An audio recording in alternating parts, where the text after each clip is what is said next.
You are live now, ma'am.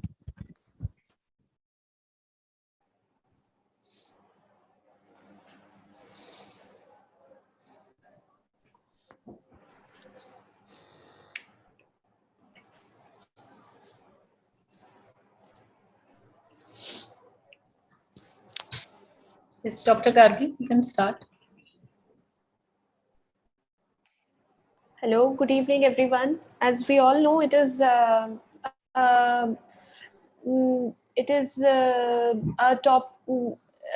good, platform for entrepreneurs in ophthalmology. And we'll be here discussing the new latest technological advancement, which is being uh, going on these days in ophthalmology. And we are here with different speakers who have got different innovative technology, and they are here to present their views regarding the advancement in ophthalmology with the help of these innovations. So I'd like to welcome you all. I'd like to welcome Dr. Mohita, Dr. Samina, Dr. Jeenu Priya, Dr.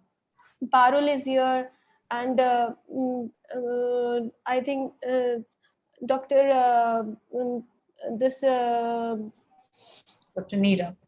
Dr. Neera is also here, and I'd like to welcome the panelists for today. That is Dr. Neera and Dr. Aarti, and we'll start. And I'd like Dr. Mohita ma'am to speak a few words and give introduction about today's event. Yeah, thank you so much, Dr. Gargi, and welcome everybody. So this is a virtual session of Women as Entrepreneurs groups. This group was started sometime back. We would like to give credit for this group to Dr. Samina Zamindar, who's one of the most active members, core members of WOS. And she herself is an entrepreneur who's a role model for many other entrepreneurs. And this group has been working for some time. It's one of the wings of WOS. And the main aim of this group, why it was formed, was because the main aim was that all the women entrepreneurs should come together and they should support each other. We've been seeing each other as ophthalmologists till now, but now we also have to come into the role of entrepreneurs. In fact, some of us are already in that role. Some are doing very well, some are doing not so well. But if we all come together, share knowledge with each other, then it's going to help each one of us. Because this is a subject which is not taught to us in our curriculum. So this is something which is kind of self-learned. So sharing knowledge is very important, especially because in today's time, ophthalmology is such a finance-intensive branch that unless we look at finances, we cannot survive in ophthalmology. So there are several questions that come to everybody's mind: which equipment to buy, how to clinch the best deal, how to maintain my equipment, how to get return on investment. In fact, ROI is something which we didn't even know about when we became ophthalmologists, but then we heard about this term. There's something called ROI, and we started thinking about this, and how to get the best out of our investments. So this is going on in the minds of all ophthalmologists. And we also realized that our male colleagues are a bit smarter than us, probably in majority of the times. So we have to become as smart, if not better than them, by supporting each other. So this is the whole aim of this group. And apart from this, it's now that we realize that disease specific clinics have to be formed, whether it is a dry eye clinic or it's a DR clinic, or etc. And hence we have a topic today on how to set up a dry eye clinic by a very experienced speaker. We've heard her speak before, and she gives us such tips which are very useful. So welcome everybody. And I'll ask Dr. Samina to say a few words before we start the session. Thank you. Dr. Mohita is a very kind person. She likes to give away credit to me, but I think she's been always inspiring me. And where I know that if I'm stuck somewhere, she's my go-to person. So thank you, Dr. Mohita. I feel as an entrepreneur, we are all founders of our hospitals and our organizations, and we are lonely somewhere. we are lonely. We so many times we don't have a co-founder, like most businesses, right? And as founders, we need to get together. There are some things which we need to share, and this is the platform which is going to allow us to share a lot of things what we go through in a day. And yes, I think without further ado, we'll start the program today. Thank you so much. I like to invite, thank you, ma'am, thank you. And I'd like to invite our first speaker, Dr. Jinu Priya, to come up with her topic. And I'll give a brief introduction about her. She's Chief Medical Director at Lokpriya Eye Hospital, Meerut, and she's Cornea and Anterior Segment Fellow, was earlier Cornea and Anterior Segment Fellow at Arvind Eye Hospital, Madurai, and FACO Fellow at Shankar Netralaya. So I'll request ma'am to please start with her topic on dry eye clinic setup. At the outset, I would like to thank Mohita ma'am and all the Women Ophthalmological Society members for giving me a chance to speak before all of you who are so experienced. And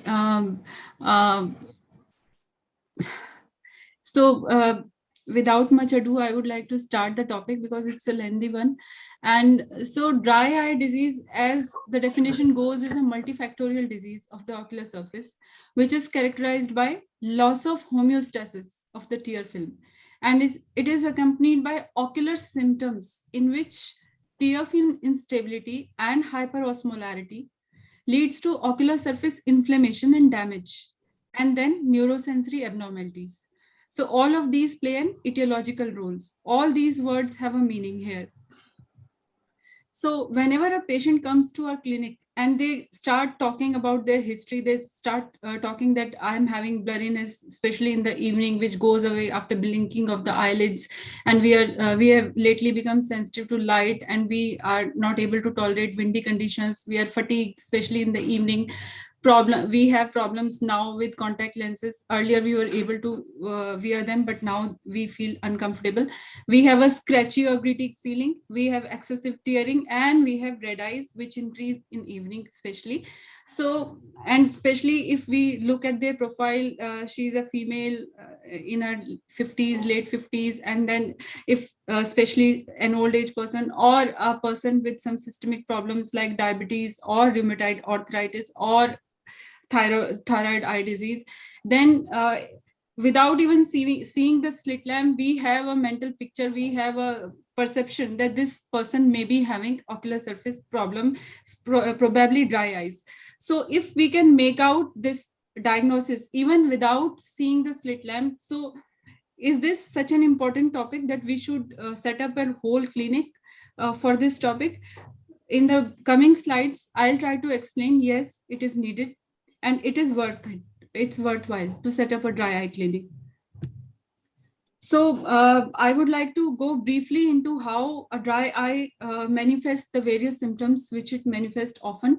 So the main thing is there is tear film instability, either due to evaporative or meibomian gland disease or due to aqueous deficiency.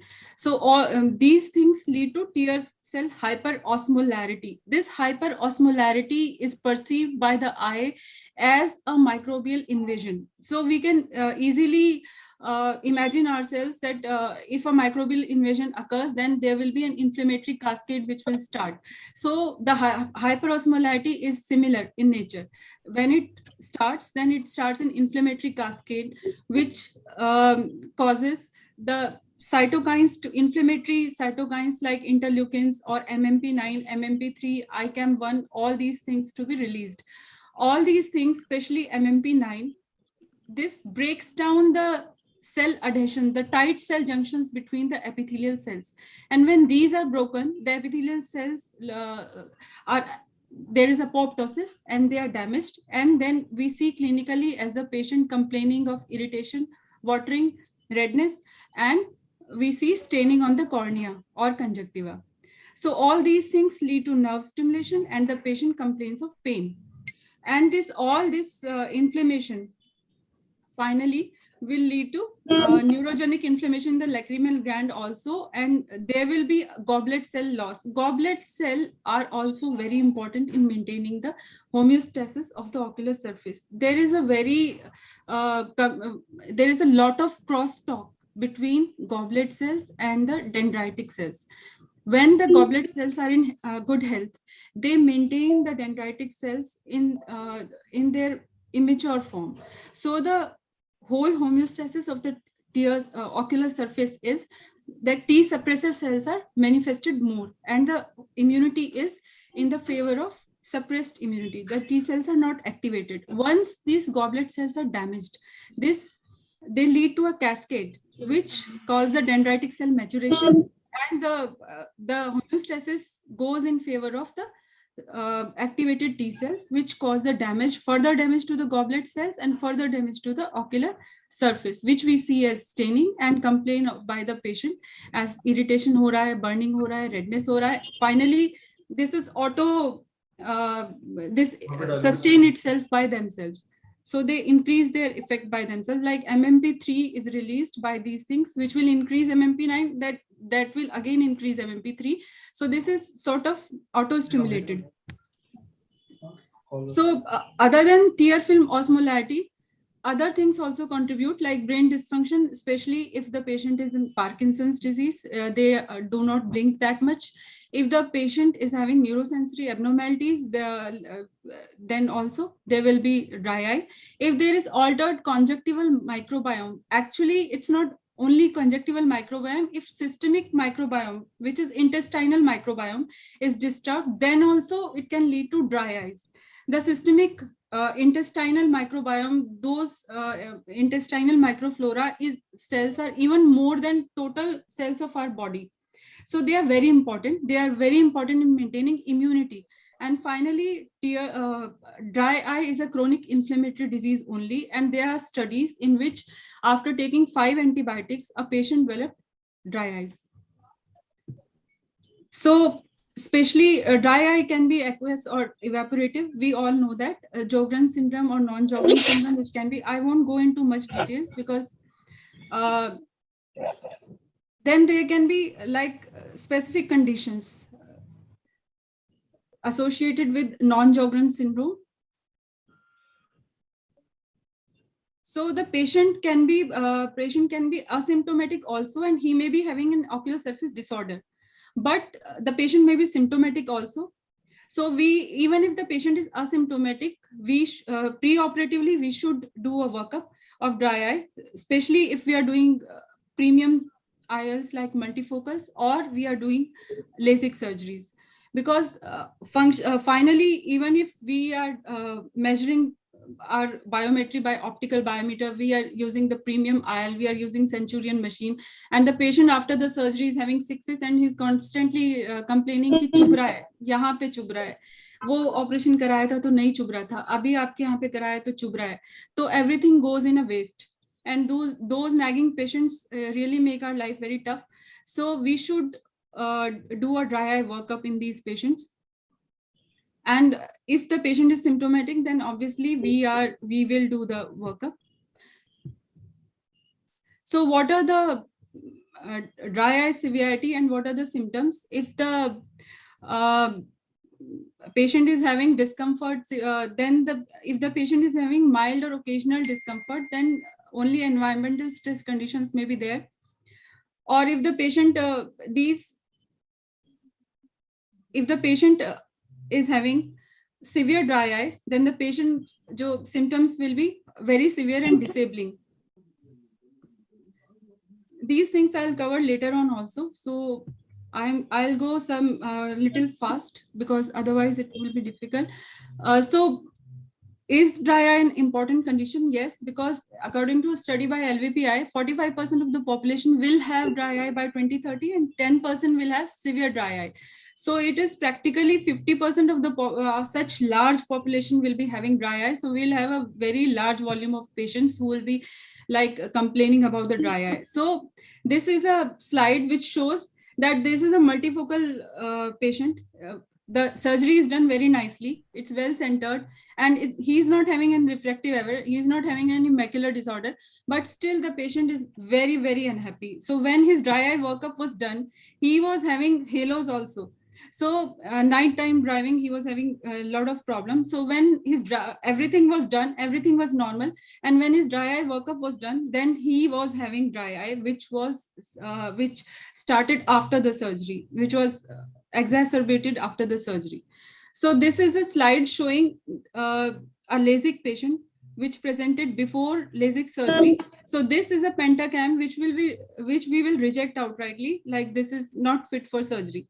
But after he was done a dry eye workup, he was given treatment for a long time, and then after full recovery, this again the pentagam of the same patient, and now the patient is fit for surgery. So there can be unnecessary rejections of LASIK surgery, and there can be unnecessary problems in multifocal or premium IOL patients.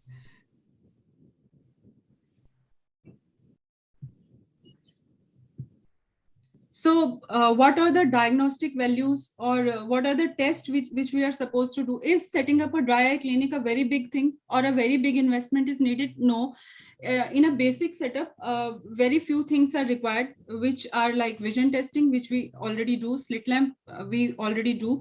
And then we can measure tear breakup time, which can be non-invasive or invasive. We know the limits. Tear film breakup time is more than 10 seconds, and non-invasive is 40 to 60 seconds. Then we'll do the Shermer testing, which we can teach our staff to do, so that we are not like we can assign a separate space. It can be a very small space also, a very large space is not needed, where our technicians can do the basic test like Shermer test, and they can fill the OSDI or speed testing score, and they can take the basic history of systemic diseases and the treatments and medications taken, because treatment and medications also have a role in increasing the dry eye. So all these basic workup can be done by our staff, so that we are not bothered by small things. Then epithelial staining and tear breakup can be done by us. And if we have a machine, then non-invasive tear breakup time can be done by the technician only. So how we go about after we have diagnosed the dry eye, then we have basically diagnosed the dry eye, then how after that? So if we are like, we have the funds, then we can have some diagnostic and treatment modalities. But if we don't have funds, then even in these basic setup and modules, we can do a very good dry eye workup and treatment. We if we have so if we have even an autoref, actually nowadays LipiView is there, or ocular surface analyzer is there, or this keratograph is there, or IDRA scope is there.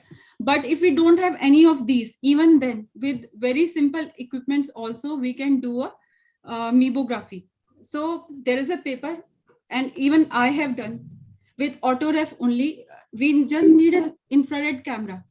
So it's available in many instruments, in autoref also, in NCT also, in our optical biometers also. The infrared autoref camera works very well to do the meibography. We just have to invert the lid of the patient, and we have to take a clear picture. We can take that picture in our phone also, so that we can show it to the patient that you need this treatment. And if we have the funds, then obviously we can purchase LipiView, which is quite costly. Ocular surface analyzer. Ocular surface analyzer cost around 10 to 12 lakhs. And this IDRA it also cost around 10 lakhs. So ocular surface analyzer is made by the company called SBM, and IDRA Pro, these are given by Healthscape. And this LipiView, we all know, is quite costly. The benefits in these are that they also give some other measurements, like tear film meniscus height. Like LipiView gives the tear film thickness, and it also gives the scaling of the tear film. How good is the tear film? So if we are doing just meibography with our autoref or any other instrument, then we won't get that data. But if we are having LipiView or Ocular Surface Analyzer, IDRA, so these give other data also, like they will take a tear film picture. If it's having wavy and rainbow color like tear film, then that's good. If it's having slightly lesser homogeneous type colored tear film, then that will be like slightly less great. And if it's having like practically black and white, then that will be a moderate to severe dry eye. So these will also give lipid layer thickness. This lipid will also give lipid layer thickness, and this ocular surface analyzer will give us tear meniscus height also. And IDRA and IDRA Pro will also give us many other things like this lipid layer thickness, like tear meniscus height. So these are the added advantages, and we get a printout that in the whole spectrum of normal to abnormal where the patient stands, so that we can explain to the patient in a proper way. If I am operating a patient's eye today, and then I am operating and I have taken a mebograph picture, and I am operating the same patient's other eye after 4 years, and again I repeat the mebograph picture, and especially if it's a female, then there can be like deterioration of the mebum glands, and we can show कि पहली बार में आपको कोई problem नहीं हुआ था, लेकिन अभी आपका आई का कंडीशन सेम नहीं है, अभी प्रॉब्लम आ गया है, तो इस बार आपकी प्रोबेबिलिटी है कि आपको कुछ प्रॉब्लम हो सकती है. So in that way we can explain, so that अभी second eye operate करने के टाइम पे they don't complain कि पहले तो बहुत अच्छा किया था आपने और इस बार आपने पता नहीं क्या कर दिया है कि अभी चुभ रहा है और जल रहा है. So we can explain to them very properly. And pre-operatively, we can, if we are assessing all these things, especially in our premium patients, then we can explain them that if your glands are not proper, then you do need treatment. Otherwise, you will deteriorate. So that they take treatment, and then they understand that they do have a problem.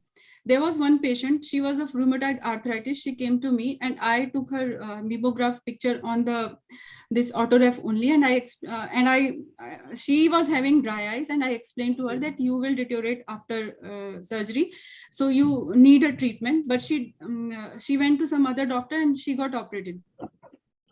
Then she came back after, for the other eye to me only, and she said कि ये तो मेरी आंख बिगड़ गई और अब आपको ही मैं कराऊंगी. मैंने कहा इसमें मैं भी कोई जादू नहीं कर सकती, इसमें आपकी आई में प्रॉब्लम है और पहले आपको ट्रीटमेंट लेना है, उसके बाद ही आप सर्जरी कराएंगे.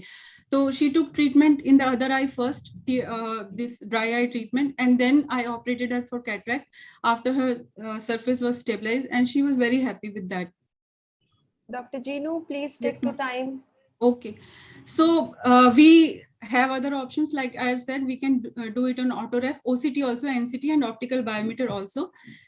So this is about diagnostics. So what about the treatment? So treatment, we can have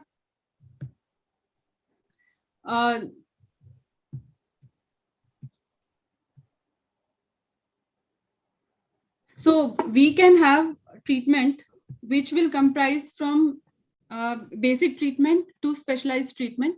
In basic treatment, we can ask the patient, if the patient is non-affording, then we can just ask the patient to give a hot fermentation at home, and it can be given by cotton also. They can boil the cotton, they can cut the cotton, medical cotton, and boil it and then squeeze it.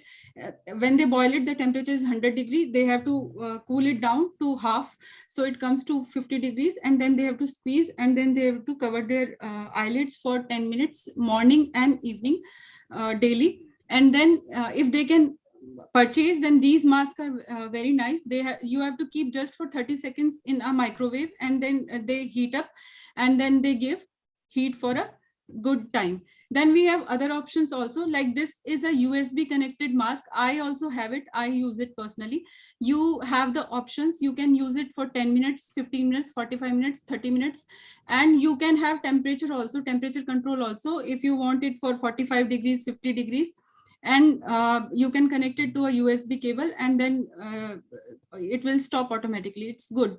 And then these are electrical battery charge, so you can charge it once and then you can apply it even while traveling also. And there are some fancy ones also available in which a soothing music also plays, and they simultaneously give some massage also. I have this one also, I use it, but this is not so good. I don't find it very soothing. Then these are gel based also. These can be used for cooling and heating purpose both. You have to keep them in, you can keep them in hot water and then they will get heated up, and then you can use them for hot fermentation. And hot fermentation really works. And you can teach them about the this thing, lid massage. And you can also simultaneously teach them about some acupuncture, that you have to keep it after giving the lid massage, you have to keep it for some time, and you have to do like this with thumbs, rotatory movement like this, and a bit like this, so their headache will also be gone. Then we have specialized treatment like LipiFlow. LipiFlow is very costly. It is effective. Basically, it just heats up the meibomian gland from both upper and inner surface, and then it compresses the, so that the all the liquefied meibum is expressed out. There is disposable cups which come at least 15,000, which cost 15,000 to the doctor. So you have to charge it. You can't help it. And then this is IPL treatment. This is EI. This works on a different principle. This works just by heating and compressing. And what this thing they claim, the company claims that they activate the parasympathetic system, which supplies the meibomian glands.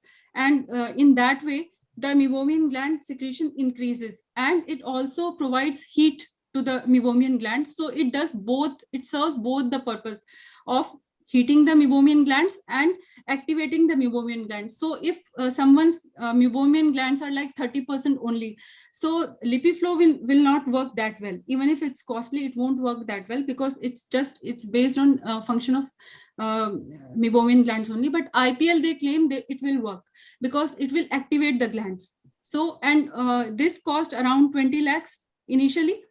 And then when you do the treatment to the doctor, it costs 3,000 in one city for both eyes. And you can charge as much as you like after that, I mean, accordingly. And then, so you have to call the patient on 0 day, then 15, and then 45 days. So you have to give three treatments.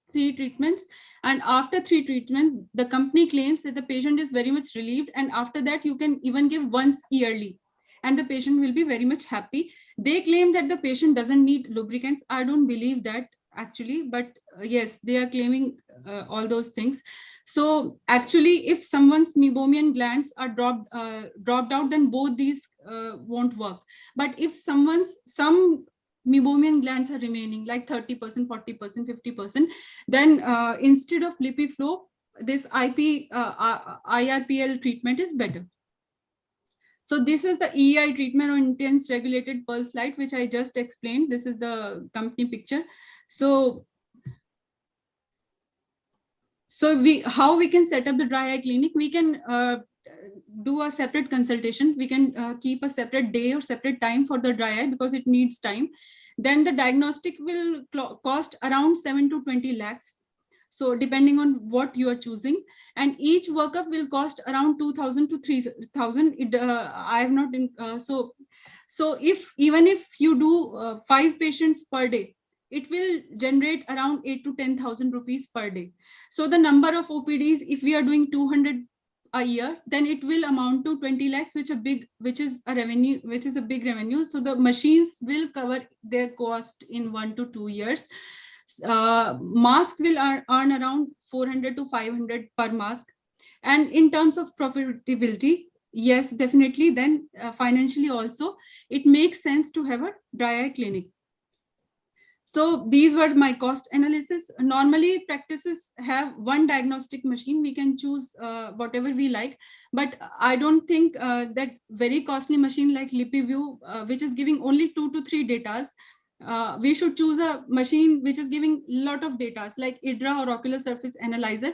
Ocular surface analyzer is also very good. It's small. It can be it can be connected with our street lamp only, and then they need a i7 laptop. So if you have a i7 laptop, then the cost will be cut from that when you're buying. And then IDRA is also very compact. You can easily incorporate it in your clinic. So if we have high volume dry eye practices, we should need a therapeutic machine also. If we don't have money for that, initially we can do just the basic I think so treatment. you can just brief about Yes. these things now. Yes. So we can give a education, we can have a printout of OSDI, or in a basic dry eye clinic, we can have the first fluorescein and this lissamine green and this rose bengal tear strips and Shermer tear strips. And then we can have some cover slips and slides to diagnose demodex. And then we can have these OSDI and speed worksheets, so which has to be given to the patient. We can teach our staff how to do Shermers and how to do basic tests, so our time is not wasted in basic things. And then we should have if we have the finances, then we should buy a diagnostic machine which should be like multiple uses, and we should buy a treatment machine. I would go rather with IPL rather than LipiFlow because of its cost and its usefulness. And closely, we should also have a close association with a good rheumatologist. It will have benefit because the patient will also get benefit, and we will have a cross referral which will help our practice to develop. So there is a technical assistant research program. If we satisfy one program, the information reaches 4 others. But if we alienate even one customer, it spreads to 10, even more if the problem is severe. So we should not annoy even a single customer.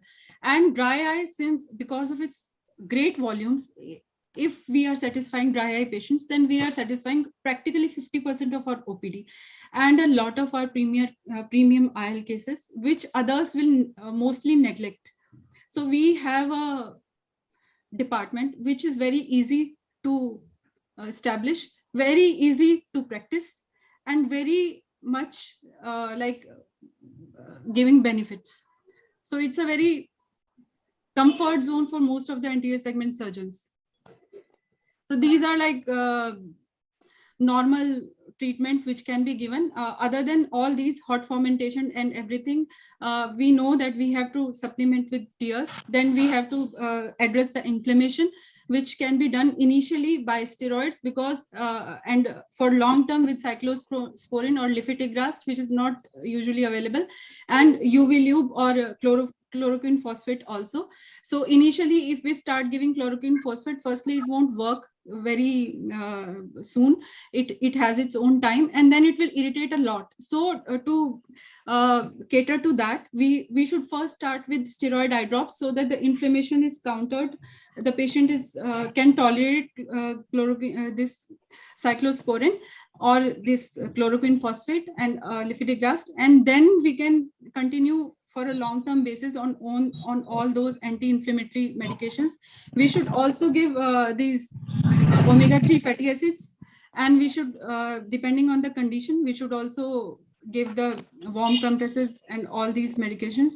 And along with that, the patient's main basic systemic problem should also be counseled. If she's a female, as they should be counseled. Then as we age, our bodies become estrogen dominant. It's not that we are producing more estrogen, but our progesterone decreases, and estrogen causes the meibomian gland to secrete less lipid.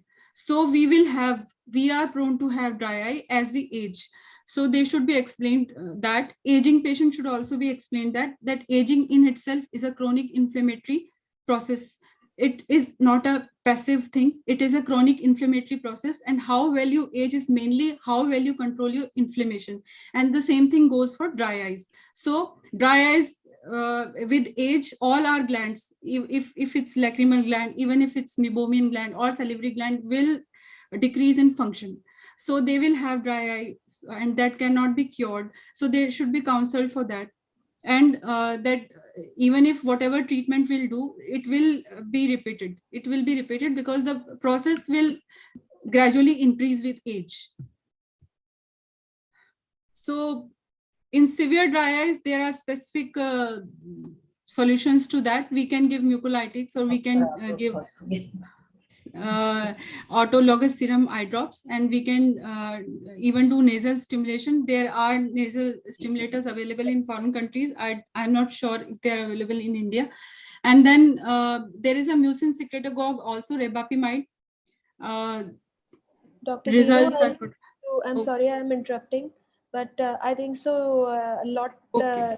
you have covered a lot, and Okay. it was an excellent presentation, and the topic is very huge, vast, and despite that you have tried to cover a maximum part of it, and a very thorough you have covered how to diagnose and treatment modalities.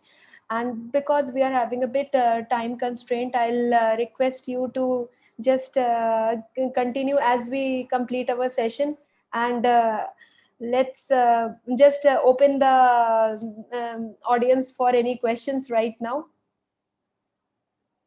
I think Dr. Neera can give her expert comments on setting up a dry eye clinic. Dry eye clinic will be required. Firstly, because patients are becoming more and more conscious of minor symptoms. Second thing is, with the use of computers and other things, the ocular use has increased, blinking has decreased.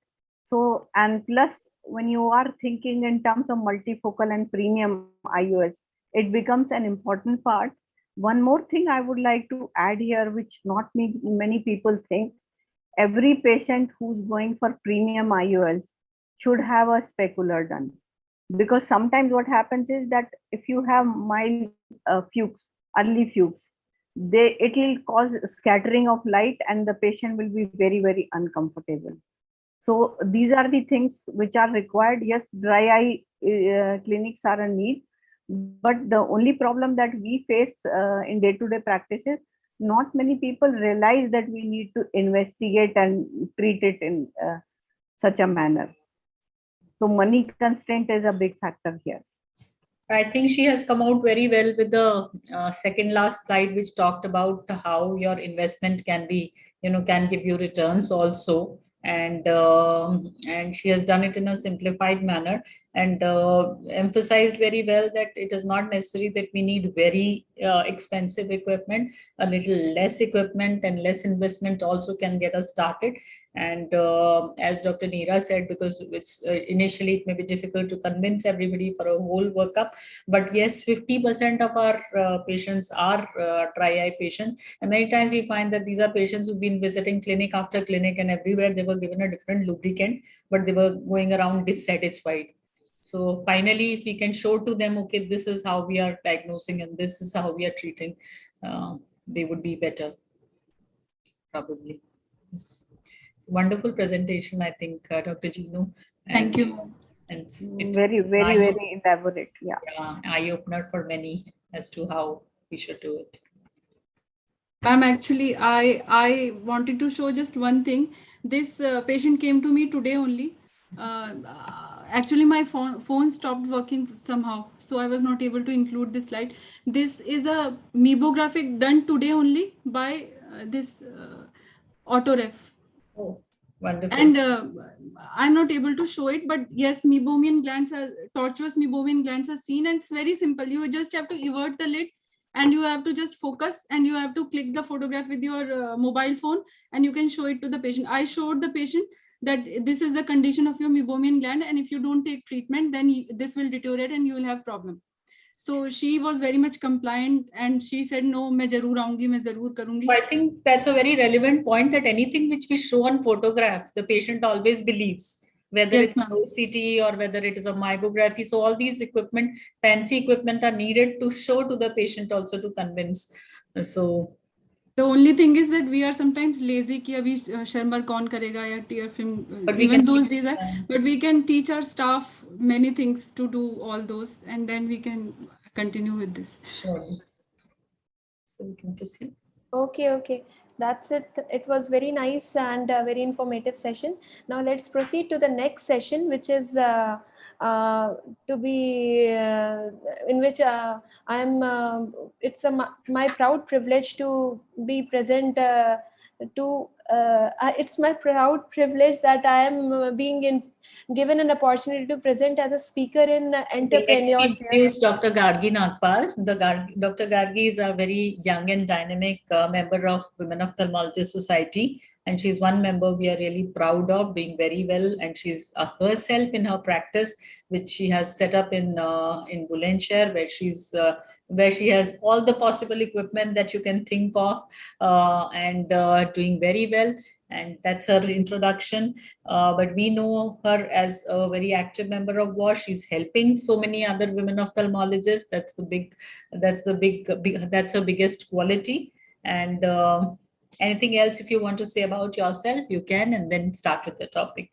No, that's it, ma'am. I'll just like to thank you all for giving me this opportunity. And I just entered private practice quite early, so I did short-term fellowships, and that were quite helpful. And I just say ki believe in yourself, and every day is a new learning. So I'm here to speak on a short topic, that is perimetry, and I'll speak on. Currently, I must say that there is no financial interest in speaking about it, but I'll speak upon portable perimetry. Now, perimetry, as we all know, it's a visual function test which is used to characterize the function of the. Basically, it is an investigative tool in the diagnosis and staging of glaucoma. Now, what we want to see that there are what machines which we were always seeing were bulky. They had a good amount of investment, and not it was not easy for everyone to afford and install such machines in private setups. So there were many things which went undiagnosed, and other factors are there, like postural difficulties, and different things are there, then accessibility, and then different you are not able to take it from place to place. Such bulky devices, and it's not easy to carry them to different places for screening. And glaucoma, the basic tool in glaucoma which helps in staging it and diagnosing it is perimetry. Then comes the OCT. Now I'll just speak that it is a very concerning thing that there is 111.8 million people are expected to have glaucoma by 2040. And so screening is a very important tool which can help us diagnose it at a stage at which we can try to stop it and just stop the progression. Now, there are many portable perimeters available in market, but there are which I am using is a model with from LSR, Advanced Vision Analyzer, and I'll speak a small uh, presentation on this. Now, I must say it's a small battery operated autoperimeter which can perform visual field threshold measurements. It is the important point which I want to say, that it is portable, it is simple, and it is almost as accurate as the with Humphrey's field analyzer, which is from Zeiss.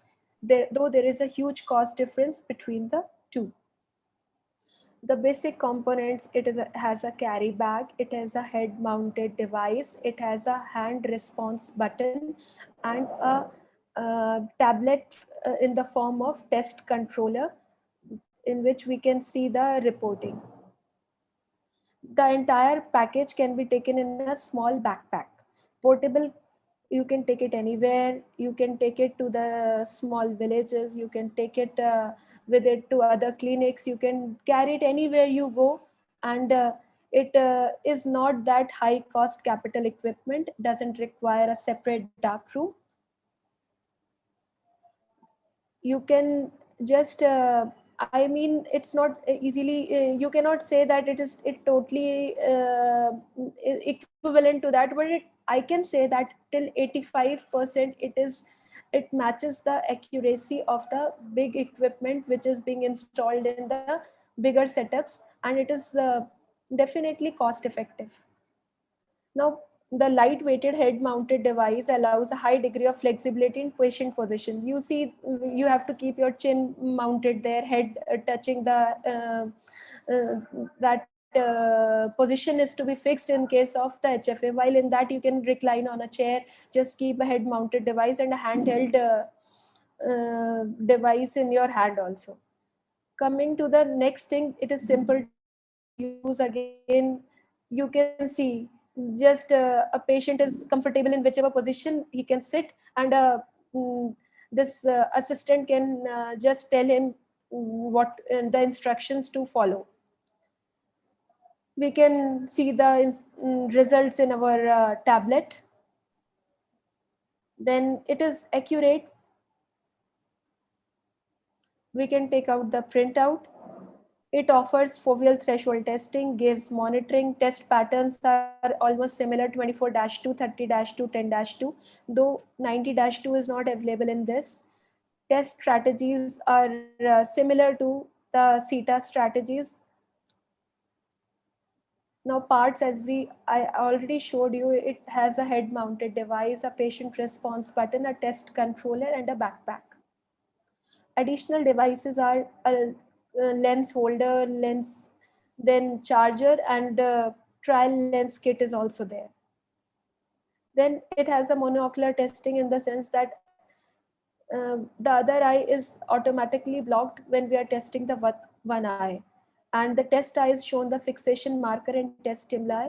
The other eye is presented with only the background screen, and the device automatically isolates each eye, and there is no need for a separate patch to occlude the eye that is not being tested. Patient copy is similar to the copy which we get in HFA.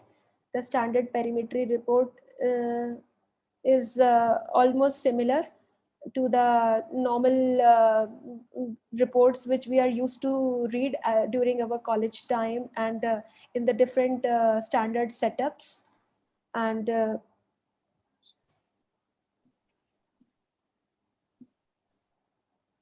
see here, it is almost a copy. It looks like you can see the difference. Almost the reading mechanism is same, interpreting mechanism is almost same as we do it in the HFA. There is a progression suite also to manage glaucoma, and it allows the users to easily visualize disease progression of patients. Now, steps for using AVA. We I'll just show you a small video also. It is a comparative report. On the left hand side, we can see the standard reporting by the Zeiss perimeter, while in the right hand side, it is a similar printout, similar pro forma for the this LSR perimeter also. The features are almost similar. This is the basic all setup which has to be carried. Now I'll show a small video.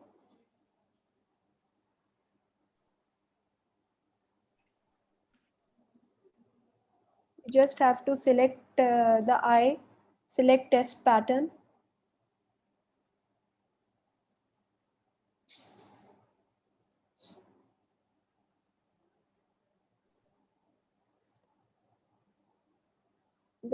This is all input is being done through this handheld tablet, which is connected with the help of Bluetooth to the head mounted device.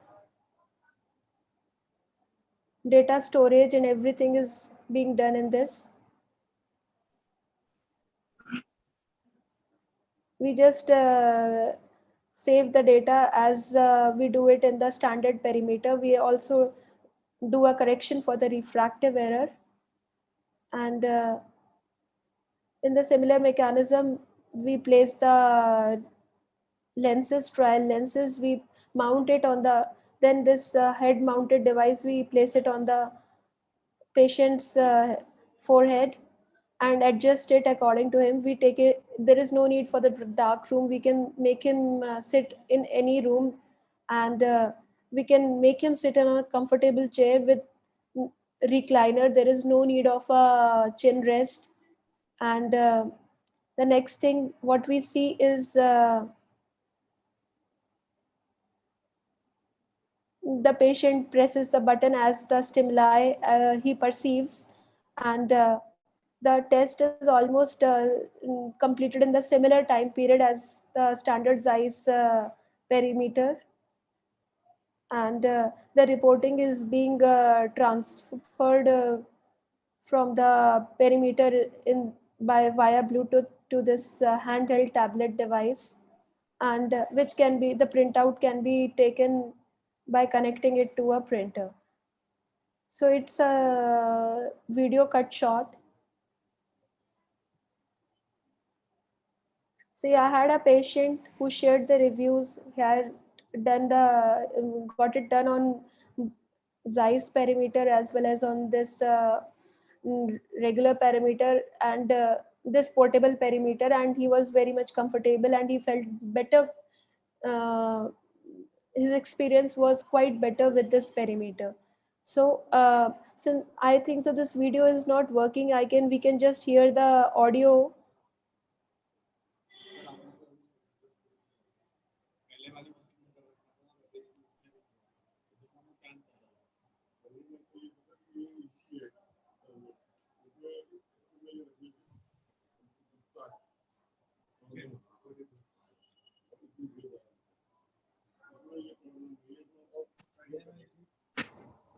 Sound is not.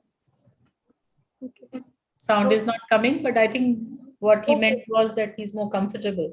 Yes, yes. And I am almost completing my slideshow. I just wanted to brief speaking that what we invest here, what we are investing in the bigger perimeters, that is almost not, I think so it's value for money for the bigger setups, but for the new people in the practice, I think so you can easily invest in this, and it is equally good in terms of the results, and for beginners, and besides that it is just costing, I think so, somewhere around 2.5, between 2.5 to 3 lakhs, that is the range, compared to the standard Zeiss perimeter costing around 17 lakhs, and uh, the requirement is also justified, and you can take it, portability is also there. So I think so it's value for money product. So that's all I had to speak. My take on this is, it's a wonderful thing, and my take on this is that we rather than classifying as this is for small setup or this is for larger setup, it can be more of that this is a screening tool. And my take is also what I've been thinking for a long time is, we have so many executive, now coming back to the money part, we have so many executive health checkups that we hear in various corporate multi-speciality hospitals. So why not start the concept of an executive eye checkup? When a patient, many of our patients come nowadays, and when we ask them what's your problem, their answer is nothing. I just want a checkup to see if my eye is okay or not. So we are lucky we are getting these patients. So why not start? In fact, we have started in our hospital something called an executive eye checkup, or something which after 40 anybody should have a nearly kind of a checkup. Now why not include one screening perimetry, one non-mydriatic fundus photo, and one dry eye workup, charge a patient 4,000 rupees. And in this process you are not only earning money, but you are also probably diagnosing a few early glaucomas, you're diagnosing a lot of dry eyes, and you may be diagnosing some retinal pathologies. And if I calculate it in a minimalistic manner, if I'm say doing an executive checkup for on an average 5 patients in a day, it is 20,000 rupees per day. So 20 into 25, 5 lakhs, at least I'm earning my salary. So what's the harm in doing that, and in simultaneously screening the patients for diseases? So that's my take on it. Yes. Very nicely put together by Dr. Mohita. And it is definitely a good tool. Not only the cost, the thing is that more number of patients can be done on it, because it's much simpler. There are times when you just can't do the Humphrey field for a lot many patients, just because they find it very difficult to sit in that posture. It's like sitting on an operating microscope. So anybody who's slightly infirm, it will be difficult. So many Second of our thing, regular, second thing, apart from the initial cost, the maintenance of Humphreys perimeter, they charge AMC of 50,000 rupees a year, which is phenomenal, and no perimeter makes that kind of money. So that is what is important. So you have to understand that not initial cost you can bear, but the AMC is killing. And the thing is that they have some button in the machine. It will stop working after a few years, and every year, unless you pay them, they'll not switch it on. I do not know what they do about it. True. So it's very irritating. So I think this is an excellent presentation and an excellent find for us ophthalmologists. We should definitely give it a try. And I think it should work. Samina, your views, please. Or Aarti. I think Dr. Jayashree had raised the hand, so we can listen to her. Dr. Jayashree is there? Yeah. Good evening, everybody. So I am this freelancer who also sees some IPs in a couple of neighboring hospitals. And the neurologists and physicians have this very typical way of asking for an ophthal reference, where they ask for confrontation test in old school methods. So then now I have met up with these neurologists and told them that we have bedside perimetry where we can do an automated perimetry, and confrontation test will hardly give any information. It is quite obsolete. And I've also showed them small videos. I'm a user of Alizar, and this really helps me, use the machine, not just in my clinic, but even outside. And neurologists have now begun to refer more, even like trauma cases. If there is any ocular oncology case, any pituitary adenomas and all that, we are using this Alizar for bedside visual field analysis for IP patients. Right. Okay. We can Thank you proceed so then. much. Let's move to the next session, next speaker. And I'd like to welcome Dr. Mohita and Dr. Samina to please come up with their views on AI-based fundus camera. And I'd like to give a brief introduction about we all know Dr. Mohita. She is a dynamic person and has stood up with today's. I think just yes, and as well as Dr. Samina ma'am, I like to speak about her first. She is Chief Medical Director of Zamidar Microsurgical Eye Center, Bangalore, and she is a proficient phaco cataract surgeon, awarded Young Quality Achiever at the 4th International Conference of Consortium of Accredited Healthcare Organizations at Chennai on 8th April, and registered assessor with NABH also. She is chief instructor for training participants on implementation of NABH standards. She also started a knowledge sharing platform on Eye for Quality to teach, learn, and share ideas and methodology of implementation of standards for accreditation in August 2016. And there is Dr. Mohita, who needs no introduction, and we all know her so well. And she is the pioneer in so many projects, and for bringing forward so many events and so many these webinars. So I'll welcome both of you for your today's topic on AI-based fundus camera.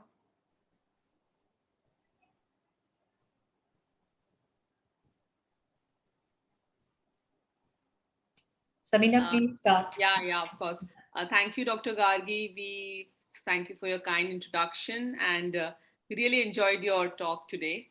Dr. Mohita is with me on this talk, and I'm also very glad to tell that Mr. Anand, who is the co-founder of Remedio Innovation Solutions Private Limited, based out of Bangalore, is also with us today. So welcome, Mr. Anand. He's a young, dynamic Indian businessman who's an alumni of the prestigious MIT, and I will be looking at him to answer a few very important and pertinent questions related to the fundus camera with AI. We all know that India is the diabetic capital of the world, and of course, it's a preventable disease, it's a lifestyle disease, and the final solution is to change lifestyles. But while we are doing that, and it's so many years will take for, we'll go for that, but at least as ophthalmologists, we have to do our bit. So, what is our bit? I believe that we should be able to take care of the community around us and screen them for diabetic retinopathy. And early diagnosis of treatable diabetic retinopathy is the crux of the matter. So allow me to share the screen now. And yeah, here we got it. I hope you're able to see my screen now, but this is what it is. Yes. So today I will be talking about the Remedio AI-based screening tool. And this is a fundus on phone with offline on the edge artificial intelligence. It's portable, it's high quality, it's FDA registered, it's non-mediatic, and it is integrated offline. So you don't need any electricity, you don't need internet connection. And let's see what else can it do. It can be done anywhere, any place, by anyone. It's very user friendly, so to say. And it can diagnose one of these three global top 3 retinal causes of blindness: diabetic retinopathy, glaucoma, or AMD. So BDOS is the name of the AI attached to that. It can diagnose referable DRA, sight-threatening DR, and diabetic macular edemas, and generate a proper report for that. I'm going quickly so that we can talk more about it. We can have more question and answers around that. The sensitivity and specificity is above 85%, which is the mandate for US FDA, and it is well beyond that. We can see clearly in the last IGO 2020 report that the sensitivity for referable DRA with Remedio was 98.8%, specificity 86.73%. And so here, something related to this, I need to ask something to Mr. Anand at the end of the presentation about the specificity part of his innovation. Glaucoma, of course, the referable glaucoma model is right here. So this is interesting. This interests me that, I used to always wonder that when we talk about AI and retinal screening, we look only at diabetic retinopathy, and we happily let a patient who has got an advanced optic nerve cupping go away with the feeling that, oh, my retina is all right. For a patient, whether it's glaucoma or retina, it's all the same. We need to be able to smartly diagnose, even if an optic nerve cupping, along with looking at the macula or at the central 30 degree of the retina.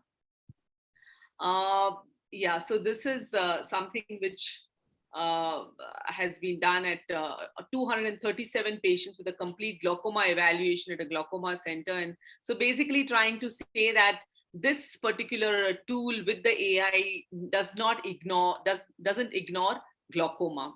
And as an ophthalmologist, now the question is there, how can you take advantage of this with this particular model of this tool? How can you make your life easy? How can you propel your practice? How can you be useful to the community at large by owning this technology? So here there are different ways in which an ophthalmologist can use this tool. Using fundus on phone, generate reports, talk to, like, show a picture. A picture is better than 1,000 words. So and make them understand the severity of the disease. And so there are different hospitals, even general hospitals, like mentioned over here, have this machine.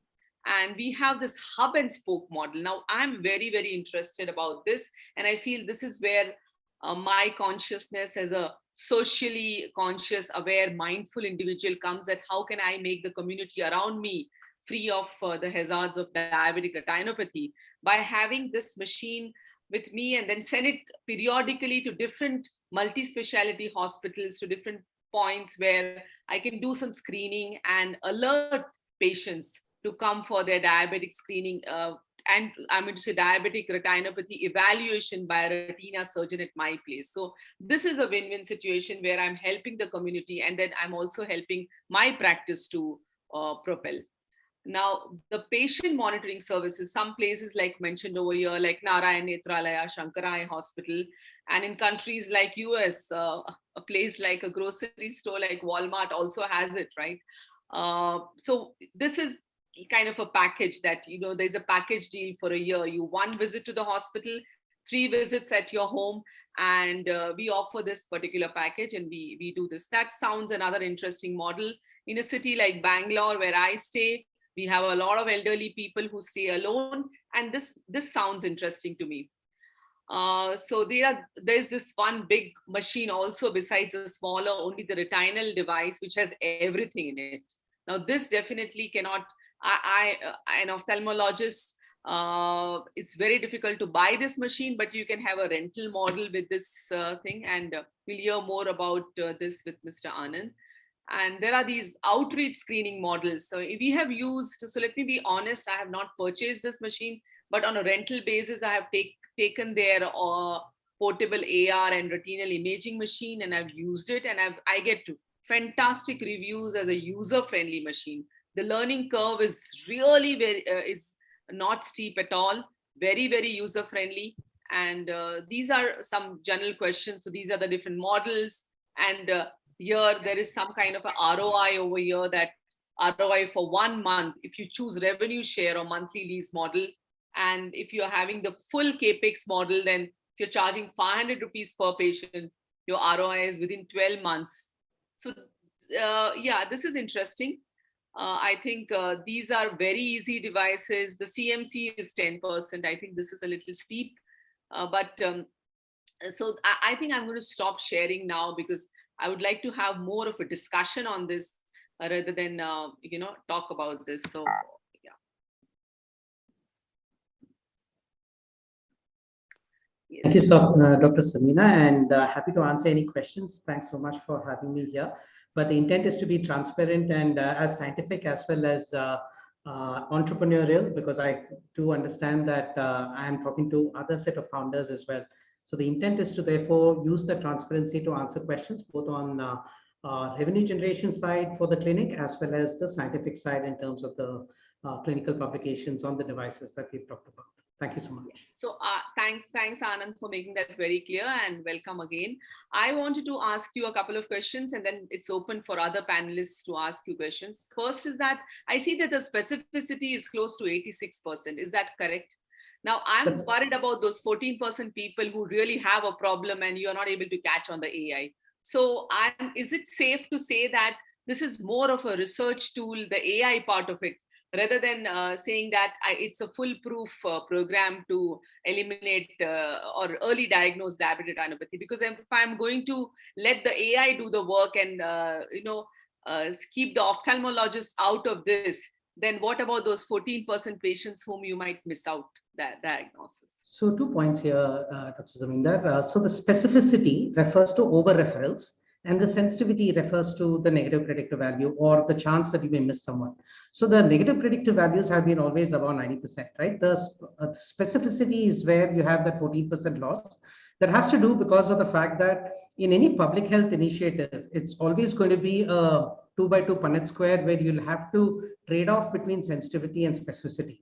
So the way you increase sensitivity is to ensure that you don't miss too many in the field. At the end of the day, it has to be regulatory driven. Today, FDA and UK NHS have mandated a minimum sensitivity and specificity that this primarily meets and exceeds. With respect to the specificity loss, which is the 14% you're talking about, those are cases of over-reference. It's very interesting because those are cases of mild NPDRs that do get over-referred. The source of that over-referral is 3 cases. One is the kappa among ophthalmologists, which is how the AI learns. Because at the end of the day, at least I don't believe that the AI can learn by itself. It learns through the ophthalmology diagnosis, right? So the kappa among ophthalmologists for mild as well as severe NPDRs usually are lower than what you would see in more advanced stages of disease. So the over-referrals are primarily of the milds that you have, which come in as referable DR. That is what you're seeing as that specificity loss of that 14%. Good. Thanks. Thanks for I stand corrected, and thank you for letting us know that actually it is something. There's one more thing, and you'll be glad to know that your machine is there with Mohan's, and they're using it very happily. But I just had a talk with Dr. Raj Lakshmi, who is very profusely using your machine, and I said, "What is the one problem you are facing by using this hub and spoke model and with this machine?" So she told me the only problem is that it's difficult to close the loop. How do I ensure that a patient who has visited one of our peripheral centers has, and we have done a teleophthalmology or whatever with them, and they have not met an ophthalmologist, and how do they they get convinced to go further and meet an ophthalmologist? There is no way in which we can ensure the closure of the loop.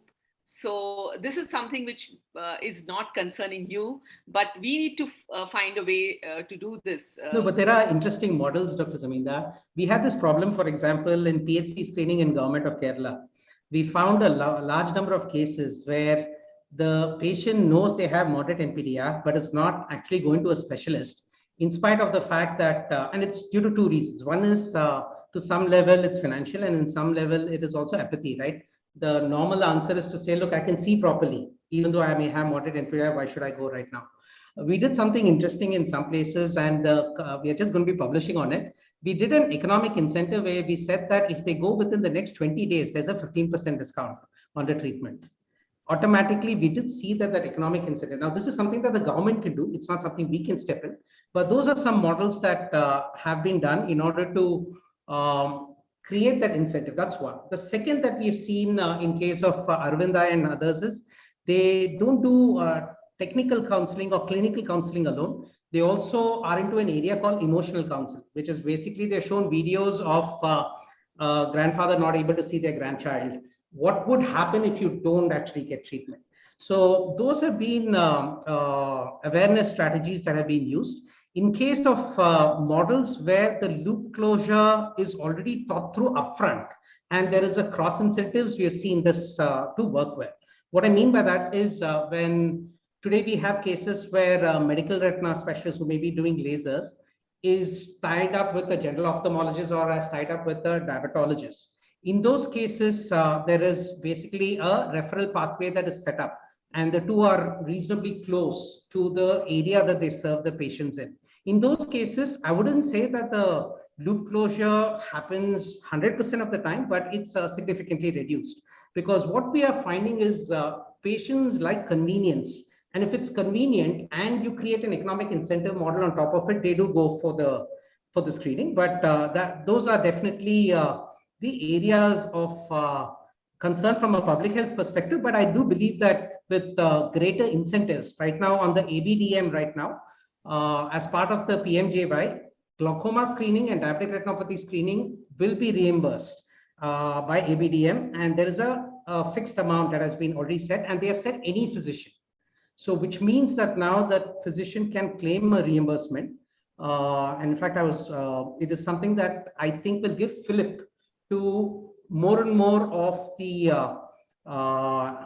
non-ophthalmologists who can participate in the value creation pathway of driving patients for treatment.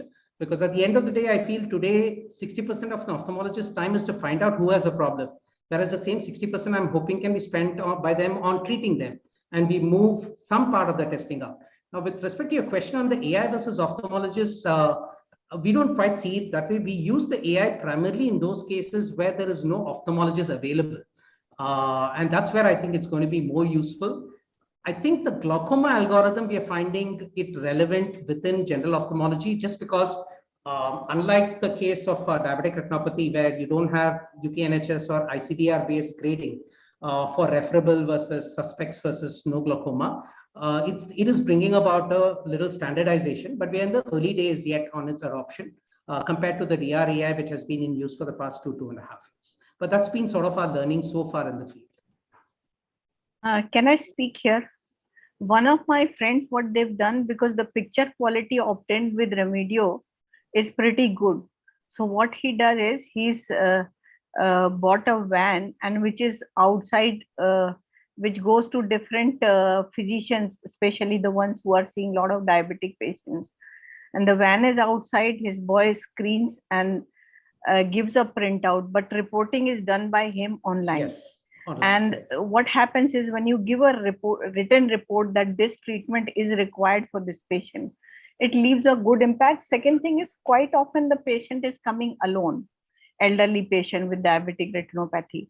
They won't understand. They go back home, and if they are carrying a report with them, it leaves a better impact and the family can understand. So I think that's another model which is workable. Correct. That and it's not only AI. When there is a doctor signature there, then they realize that there is something seriously wrong. Absolutely right. I think so human interface will be required. AI should be combined with the, I think, certain amount of human interface. Absolutely agree with you. To get the best out of it. Dr. Yeah. And in fact, that's where you may be able to, any of our devices are accessible on the cloud. So ophthalmologists choose. The other reason why it's also important is if the ophthalmologist spends that 5 seconds with that patient, we realize that that connect actually gets the patient there as well, rather than when that connect is not there. So we've seen that in the home screening models as well, because technology is great, but at the end, the patient yearns for that interaction with the doctor, which closes the loop. So yes, our devices allow you to also do telemedicine remotely on the same devices, because you have a interface by which you can give a report. So, Mr. Anand, I wanted to ask you that from what we know, there are a lot of success stories of your hub and spoke model. So if any of our WOS members decides to go in for the camera, so can you connect them to one of the places which is a success story, so that they can do a similar thing, and they can replicate the same thing at their place? Yes, happy to, Dr. Mohita. We have quite a few examples across the country, and I'll be happy to put them in touch directly with them as well. Okay, thank you. So what I was presenting is similar to what Samina has presented, just a little different camera, and something which I have just recently started working on. So I thought I'll just share with you what it is. So can you see my screen? Yeah, we can. Yes. Yeah. So this is a camera by Trinetra, which we have recently put up first at our place, and now we shifted it to a multi-speciality hospital which we are associated with. And this is again non-mydriatric, like all screening cameras. It's important that they should be non-mydriatric so that the hassle of dilatation is not there. And they have an AI-based software there, which they claim has a 94% accuracy, which has been made by more than 3,000 patients for matching from the cloud-based server. And these are all the things that are picked up on the software, and these are reported. And based on that, they give you a report.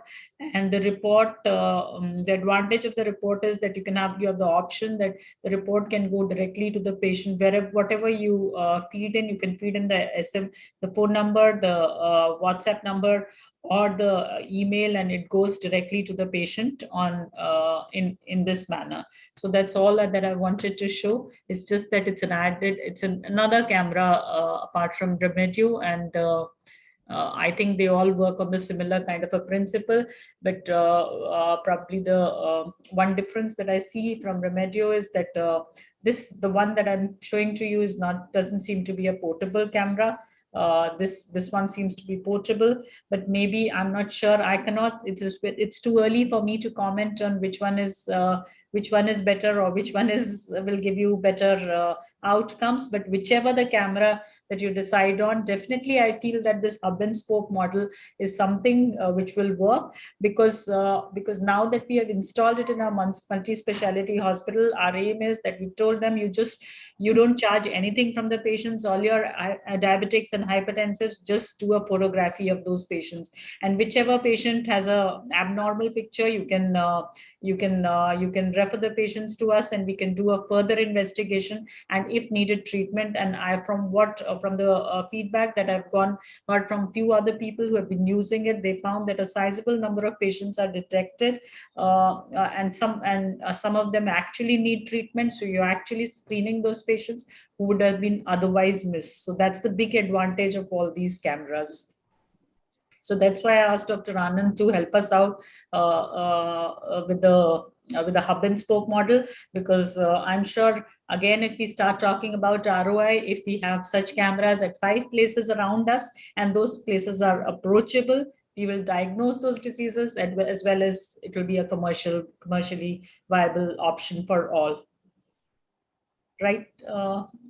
Yeah, I was just going to add a comment, Dr. Mohita. In our own experience, we have seen that the act of generating income is the key part, right? Because at the end of the day, it should be something that's sustainable for the clinic as well. So that is where we've started, at least in diabetology centers, as well as with general ophthalmologists, a model where it's either a lease model or a revenue share model, which therefore means that you pay out of the income that you generate on a monthly basis, which are models that we are getting into, because the only way we can scale adoption, we have realized, is by enabling the resistance to adoption, which is as a result of not knowing whether or not this is going to have a return on investment. So that is one part. And even listening to Dr. Jinu's talk and others, you can use the infrared, for example, to do the meibomian gland, so long as you are able to flip the eyelid, and you can take pictures similar to what is there on Autorex, because it's a similar infrared light sources. But the key, doctor, is being able to visualize the dropout, etc., of the glance. So there's no software on our systems that can allow you to do it other than just doing the imaging. But what we've seen is the DR screening as a model is resulting in referrals, especially for medical retina practices, as well as for comorbidities like cataract that do get picked up as well, especially if you do the hub and spoke model. Yeah, so I feel that it can be on a charged basis, and it can be that the ophthalmologist can pay the company the money. But my idea was that let's for 3 months just make it free, and let's see if it generates referrals. Anyway, the money part is coming to the ophthalmologist, and however he or she decides to pay to the company. But yes, it has to be made a sustainable model. So by making it a free this thing for first 3 months, probably you would know how much it is generating as far as revenue is concerned, and then you can take a conscious decision on whether you want to buy or you don't want to buy. Correct. And the last point that you made, doctor, which I felt is important, is getting into eye wellness rather than diseases of the eye, right? Because yes, I really think that's important.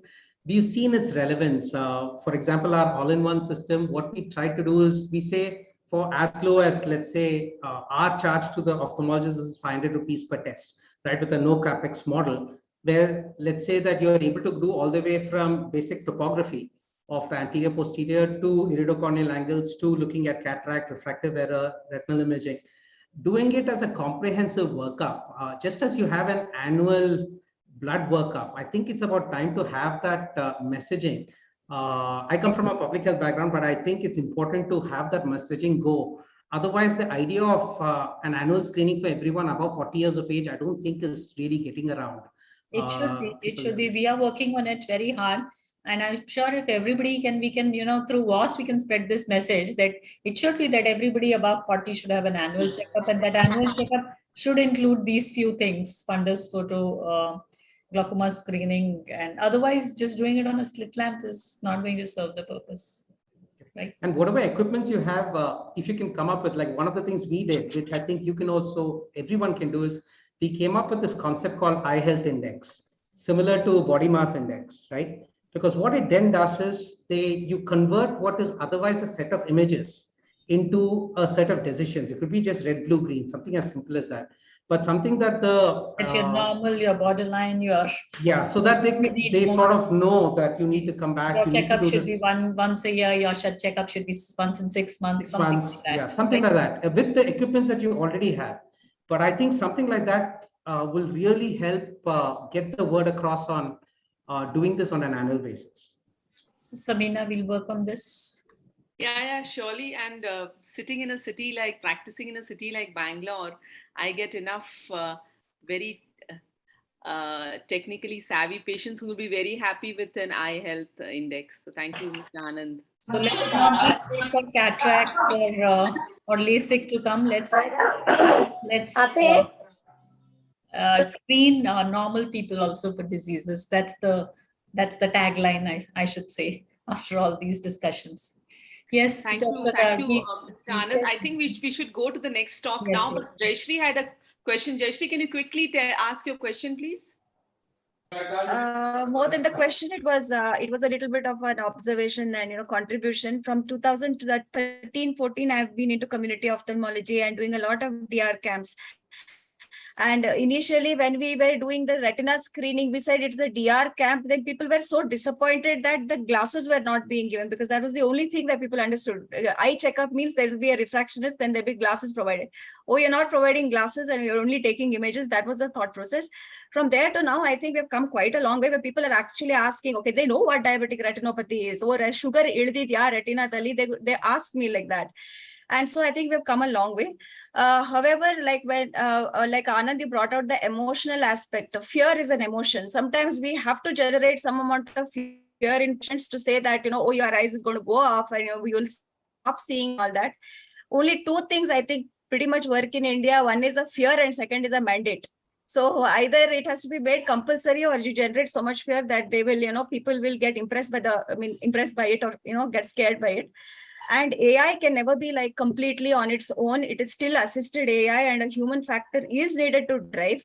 I've tried this hub and spoke models in a couple of hospitals around, and unless there is one person who is doing it either for passion or doing it for an incentive or for money, one person should be stationed in that place. Otherwise, on its own, if you just bank on the diabetologist to write, or bank on the lab technician or the optician to ask for fundus photographs, it just doesn't work. And also there has to be a money factor added to it, because nothing comes free. The money has to come from somewhere.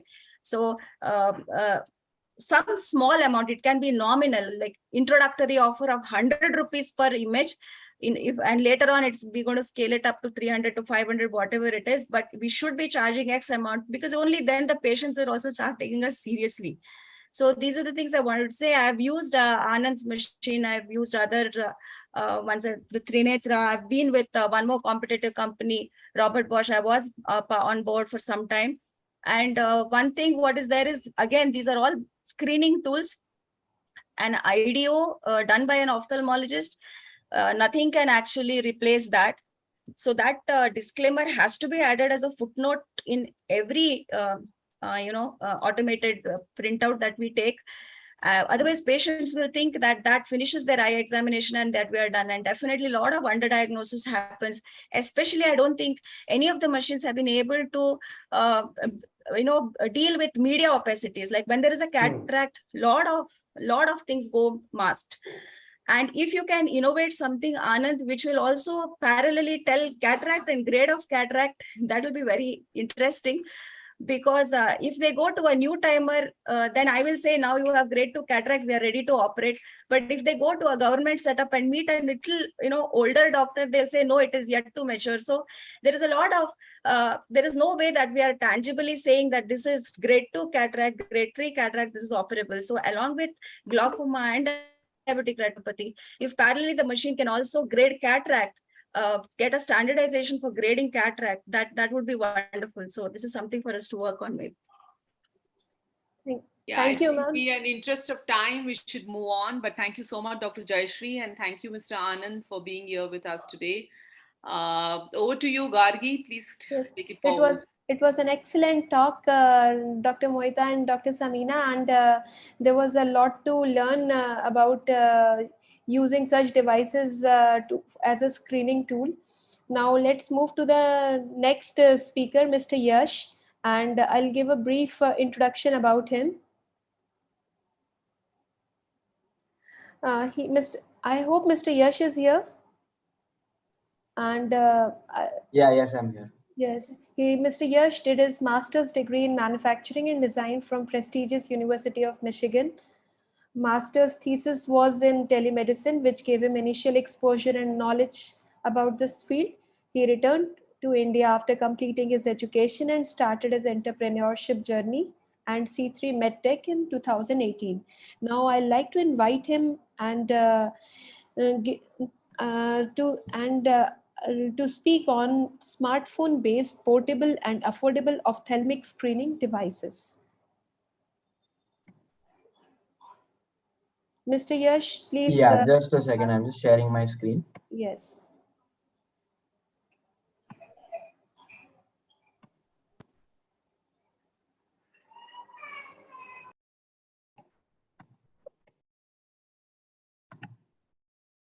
So hi everyone. My name is Yash, and I'm the founder of C3 MedTech.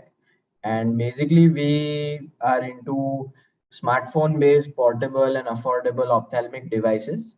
And we are incubated at IIT Madras. So IIT Madras has a special incubator for new and emerging healthcare technologies. So we are part of that ecosystem. So I'm not going to go over the problem statement. You guys know it very well. So basically, we have developed two devices, smartphone-based devices. So they are portable, affordable. They can be used by non-specialists. We have a very robust telemedicine app, and we have universal smartphone compatibility. So you can use Android and iOS as well. So our two products. So one is C3 Vision, which you see on the left over here. It's a smartphone based portable slit lamp, and it comes in this bag. So just to give you a reference size, that it's a size of a briefcase, and you can carry the slit lamp to any location to conduct the screening. You can take images using the smartphone using our software, and the images can be transmitted to the center or to the ophthalmologist. And on the right is C3 Fundus. So again, it's a smartphone-based device, works on the principle of indirect ophthalmoscopy. You attach you attach an indirect lens and the smartphone into the device, and you can do retina screening images just like an indirect ophthalmoscope. And now we have also developed an attachment which allows it to be used for ROP screening. So recently we presented at the World ROP conference in Dubai, and we got a very good response. We won an award as well for our innovation. So basically, this is our product profile, and as you can see here, these are the images which have been captured using our devices. So you can even see extreme periphery uh, through our fundus device as well. Very similar to an indirect ophthalmoscope, how you operate it. So this is our smartphone application. Right now it's available on Android. And basically it's a telemedicine app and it's a connected application. So I think in the first talk, as you mentioned, that you would like someone in your hospital or in your setup to take the images, like the receptionist or the technician or a junior or someone. So what we aim is that we also want to enable less trained people to take the images and support the ophthalmologist. So how our app works is we will give you two or three versions of the two or three files, sorry, not version, two or three files of the software, which will be installed on multiple Android phones. So basically your receptionist or the person who is taking the information of the patient, they will enter all the data, their name, any risk factors, their age, gender, just a regular profile of the patient, which you do every time at the hospital when they come. And one version is given to the doctor, the ophthalmologist, and basically the image will be taken in a separate room or maybe outside or whatever location permits. You take an image, and that image can be seen by the ophthalmologist in the hospital itself or in their OPD room. So I'll just show you a video. I'll stop presenting this and I'll just share a video.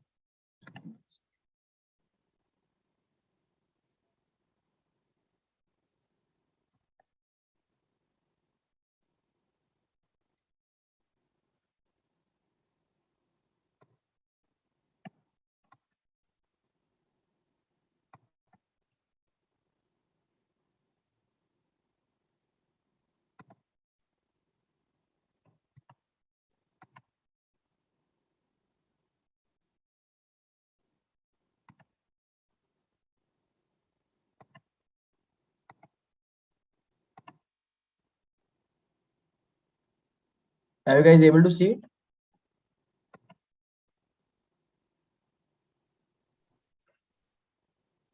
Yes, we can see. Yeah.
So just coming back to the presentation.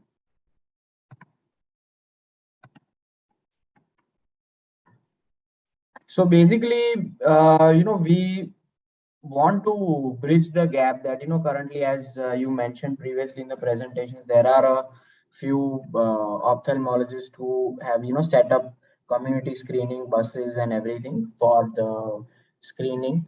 So it becomes very expensive for, all the ophthalmologists or even privately practicing ophthalmologists to afford such a thing. So that is the reason we, want to bridge the gap, that we can have affordable equipments for imaging and, sharing it with the doctor from a telemedicine standpoint. So basically, just a few use cases which I would like to share, that, majority of our customers till now have been, ophthalmologists from very small towns. More than 65% of our sales have been there. And as you rightly mentioned previously, that using this device and showing the image to the patient becomes very easy for them to convince them of the treatment.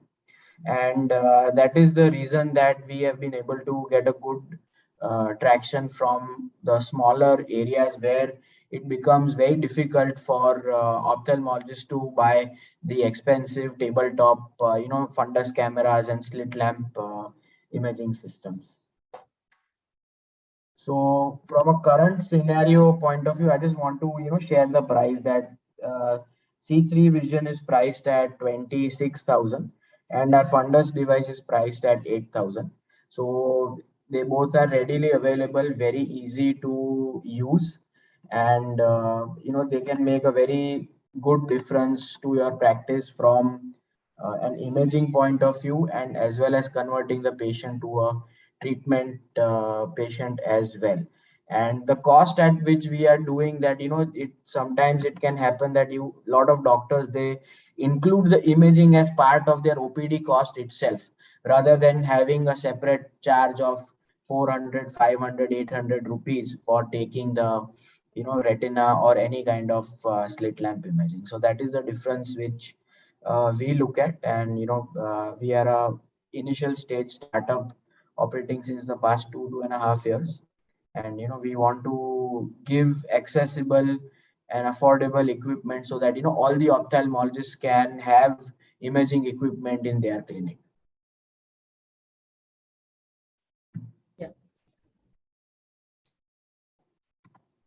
So I think why just smaller clinics or smaller towns? Everybody smaller, big clinics for them.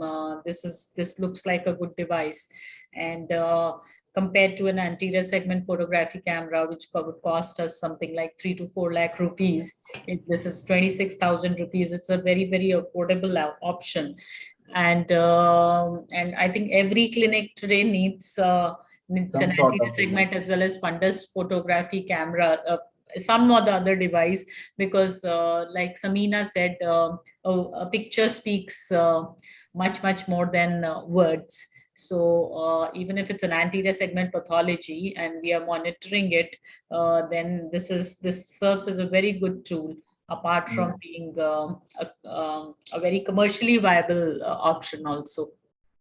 I just want to share our report. Just give me 1 second. I'll show you.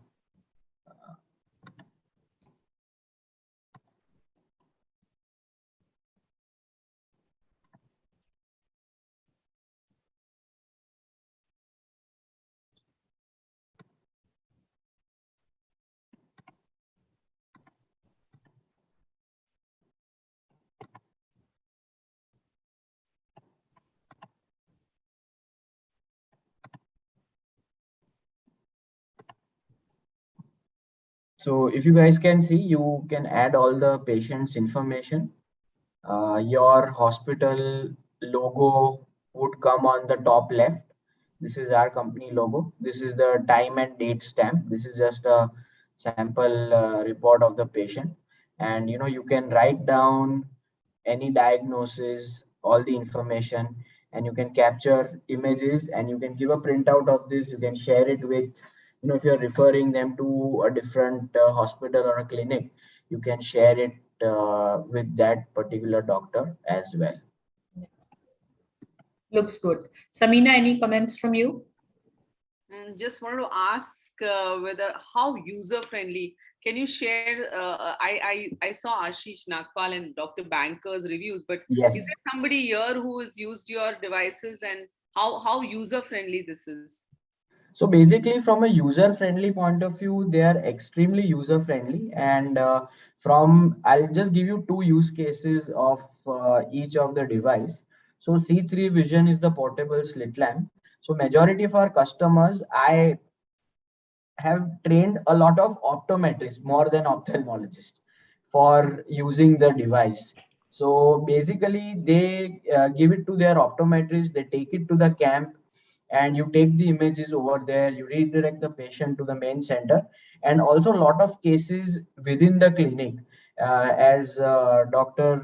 Jinu Priya mentioned in the first presentation about wanting somebody to take the images for you, so that your work is done, your work is easier, and you just need to diagnose those images, or maybe even after the diagnosis, you just take the images to tell the patient, convince the patient of the treatment.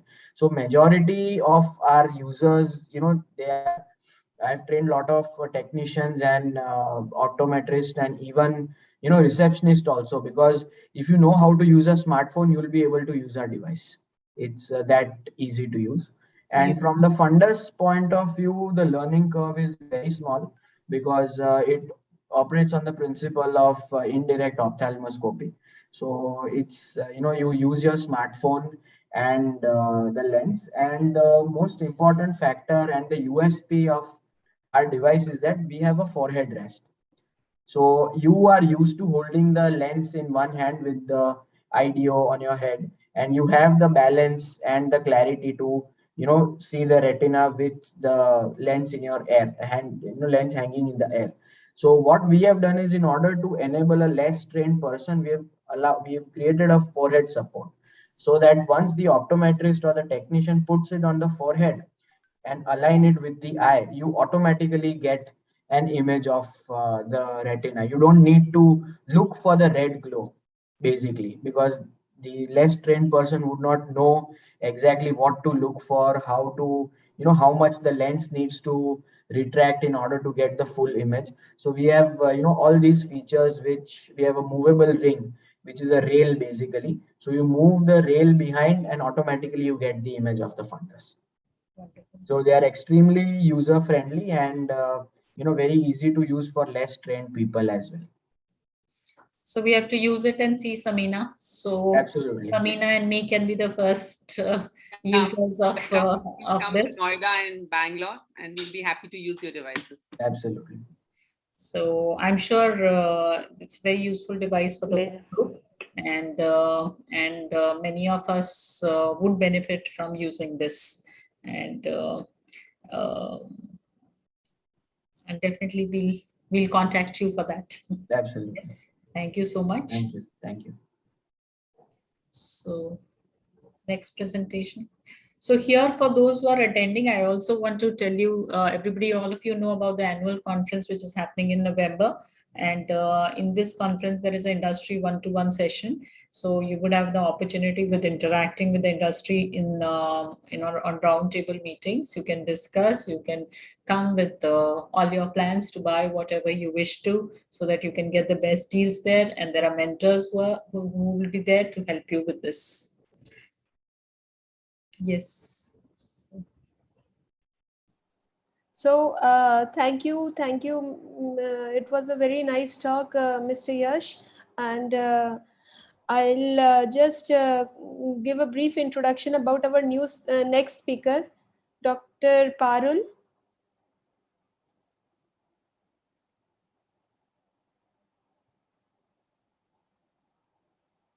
Yes, Dr. Parul, are you here? Hello, hi, Dr. Gargi, I'm here. Yes, Dr. Parul is a phaco LASIK surgeon, and she has her own NABH accredited hospital in Bhatinda. She did MBBS and MS both from GMC Patiala, and was earlier a fellow at Sahaya Hospital, Jaipur, Drishti Netralaya, Dahoud. And she has presented at many national and state level conferences, has many publications in indexed international and national journals. She also has guided two candidates for thesis in MS ophthalmology. She was a panelist in district level conferences and life member of AIOS, DOS, and ZOS, and POS. So I'd like to welcome Dr. Parul, and she has a topic on MI RETCAM for fundus photography. Dr. Parul, you can now start with your presentation. Yeah, thank you, Dr. Gargi, and a very good evening to all my doctors. It's a great privilege to be here and share on this platform. I really want to thank Dr. Mohita for giving me such opportunity to share my views regarding the things that we are using. Thanks a lot. So my presentation is very much similar to the one which was just shared, but still the advantage was that I have been using this camera myself, so can guide you more regarding this. So this is basically my presentation is visible, Dr. Gargi. Hello. Yes, it is visible. Yeah. Visible. Yeah. Yeah. So this is a MI red cam which has been used by me during when I started my private practice, and I was not having any fundus camera and OCT. And that time it came out that there's some device has been launched, which was MI red cam. So I in just fury to attract more patients, I ordered this device, and this device merely costed me 7,000 at that time. So I have no any financial disclosure for the same. So the basic introduction remains the same, that the fundus imaging of the human eye is a very important diagnostic tool in ophthalmology. And in fundus camera, the patient should be very much cooperative and should be in the sitting position. And also the red cam is an alternative, but due to the non-availability and even in big institution because of the cost factor, the use is limited. So as we all know that fundus imaging offers a chance of early diagnosis, monitoring, and management of retinal pathology. So use of innovative, simple, cost-effective, efficacious tool, which is highly divisible, is desired. So MI RedCam is a revolutionary ophthalmic diagnostic technology under the need of present scenario. The ability to image the central and peripheral retina easily and inexpensively can assist in practicing evidence-based medicine by demonstration of peripheral lesions to treat patients like these.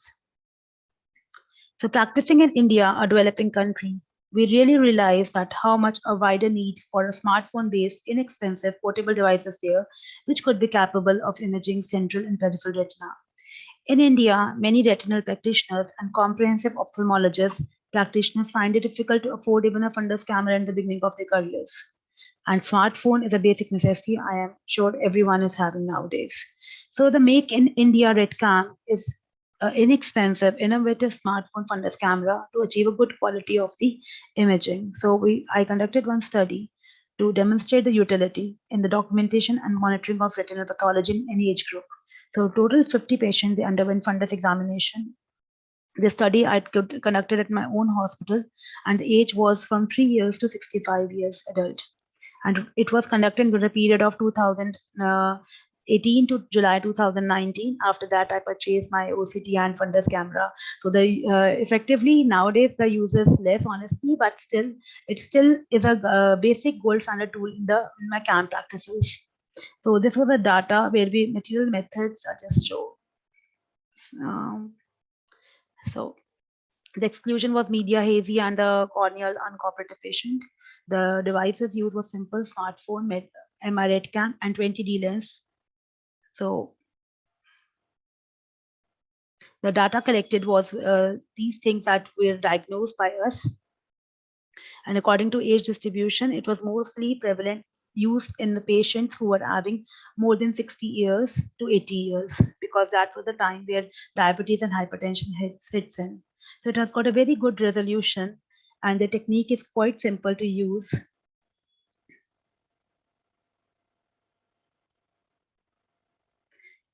We have to download one app, which is MI RedCam Pro app in our smartphone devices, and this is how the patient name, the MRD, the sex, date of birth, and all these details are filled in, and then we give the diagnosis, the contact number, and there is a shown cursor where it's a written photo album or the MI RedCam image. So from where we have to put and take an image. Basically, in this device, can you see this holder where we keep the 20D lens, and this holder, this holds your phone. So it has not got a very long learning curve. We do initially in 2-3 days, I found it difficult, but eventually, it was easily manageable. So I would like to show some high quality captured devices.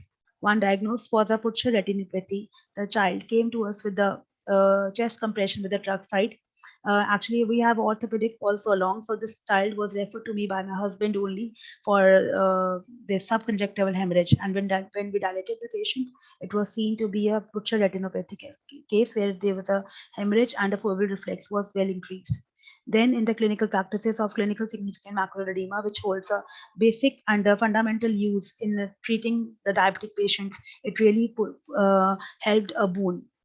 The other few cases which I utilized is a pre-retinal bleed in the case of some hypertensive retinopathy in 75 years old male. So also it has got a correct it has got a big role in the ROP screening where we require indirect ophthalmoscope 20D. And nowadays, digital fundus photography is used in ROP screening to facilitate the consultation in the difficult cases. And also it contributes to medical legal affairs. As you may be well aware that in the recent past, doctors, they have to pay a heavy amount because of the medical legal negligence amounted to ROP screening. So it is a must if you are seeing some neonatologist and you are having a tie-up, this tool really helps a lot So it really helped us in documentation and staging of the ROP disease. As compared to RedCam, it was very, very, affordable, inexpensive, and easy to use. So there were a few cases of the ROP child where we could see the pre-laser and the post-laser effect of the disease pattern. And also it helped in the treatment monitoring, whether the vessels they have been fully outgrown or not. And also in the progression monitoring of the ROP, where the ROP has progressed to stage 2 and when it is a timely to refer to the retinal surgeon for indirect ophthalmoscopic laser. So this was a basic fundamental tool which really helped me in ROP, because otherwise I found it very cumbersome to see the child with, and especially the periphery, which was good consulted. So other advantages was telementation, documentation, medical legal affairs, and a senior ophthalmologist we can easily consult. So there was a peripheral seeing with the retinal detachment of the cases of RD.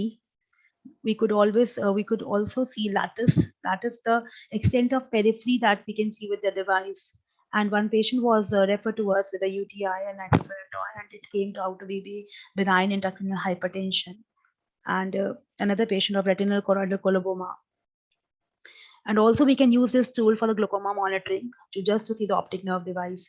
So there's a wider need in the developing countries in initial years of establishment of practice in the teaching institutes, especially for the PGs, where they have to go for fundus examination in various wards in ROP screening, diabetic screening, and telescreening. As we all know that we have got a great burden of retina specialists amounting to just thousands in number, where they're fully equipped for the retina, and diabetic physician may be more than 50,000, except for the big corporate. None of them they have any retinal tool. So it is a boon for those people who can really see that, because we know that 50% of the patients they present to the retina specialist by the time they've actually lost the vision, and 90% of blindness is actually affordable.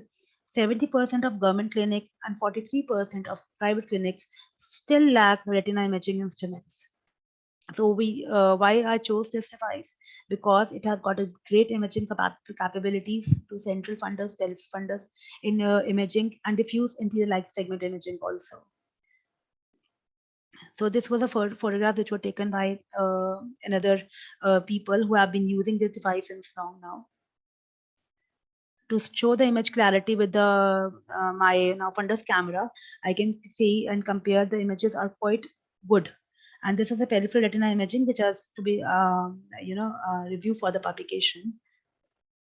So even if we talk about the retinal exposure from the smartphone was one order of magnitude less than that of indirect ophthalmoscope, and both are within safety limits of thermal and photochemical hazards as tested. So as to conclude, this innovation is very cost effective in a boon documentation and plays a good role in counseling, and patient can be really convinced by quickly seeing the treatment by seeing the photographs themselves. So the Make in India Red Cam is here to stay, and I would really advocate my budding ophthalmologists to use it. Thank you.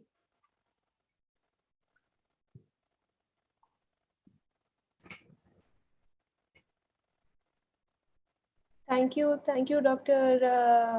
Parul. It was an excellent session, and Thank you, dear. you have given such a nice talk on this topic, and it really appeared. We should be quite acquainted with these new gadgets, and they are cost effective, and they are very much equally. They are whatever they are capturing is almost equivalent to what we are getting through high-end gadgets, which are costing very, very high. Yeah, So, only thing is the laziness that we do, because since I've purchased my fundus camera and OCT, I don't really use it in my private practice itself, but I use it in the camps. But initially, here the practice, it was a good boon for me to, hold on the patient and tell them and, really teach them, because patient then really get convinced once they see their own fundus photograph. So this was really helpful to me, and I think it can really help other people also. Yeah. definitely that makes a patient realize, and they feel it's a proof of their disease. Otherwise, many a times they say the doctor may not be whatever the doctor is saying it may not be justified as long until they see it physically. Yes. And now, ma'am, Dr. Samina, ma'am, anything you want to speak and regarding this? No, I was very glad to listen to Dr. Parul, and though I've not used this device, I will look forward to use it in future. Do we have any other presentations, Yes, Dr. Gargi? yes. I'd like to call upon our next speaker, Dr. Sandhya, and I'll give a brief introduction about her. She's here. Hi, hello everybody. Hi, ma'am. Hi, Sandhya. Hello, Dr. Sandhya. Yes. Hi. It's Dr. Just a minute. Yes.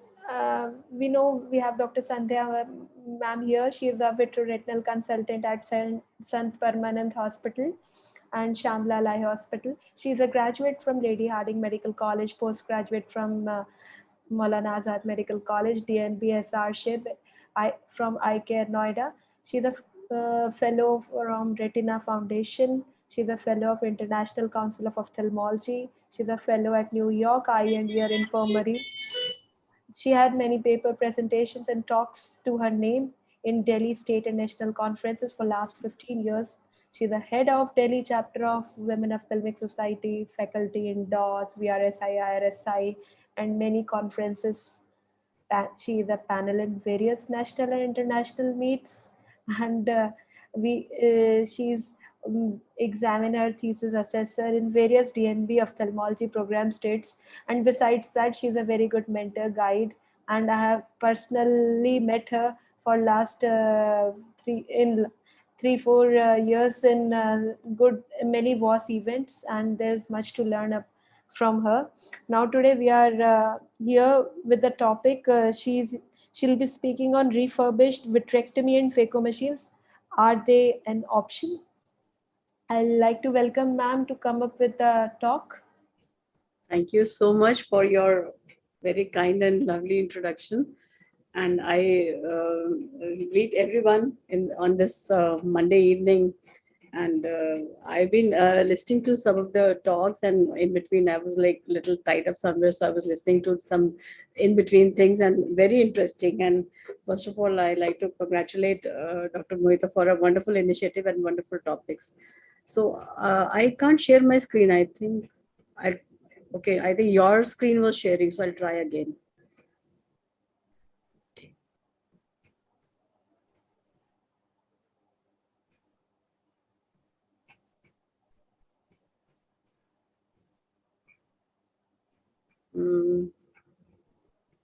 Is my screen visible now?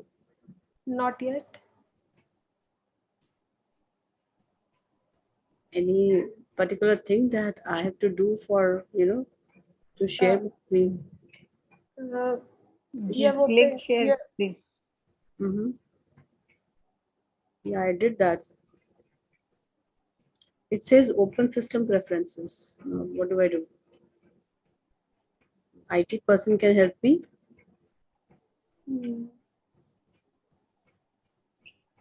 Maybe something in the settings. Mr. Sharik was there. Yeah, if I click on share screen, so I'm getting this desktop one, whiteboard and all those things. So I you go just to click the desktop, ma'am. You just click the desktop. yeah, desktop, and then I say share, and then it's saying open system allow Zoom to share your screen. Have you Yeah, opened your you have PowerPoint? to allow Zoom to share your screen. Okay, so system preferences, I go to Zoom, right? Yeah. I can't see. Dr. Sandhya, as a last resort, you can mail me your presentation and I'll open it for you. Okay, I've put my mail ID on the chat box. Okay, wait. I'll just mail you.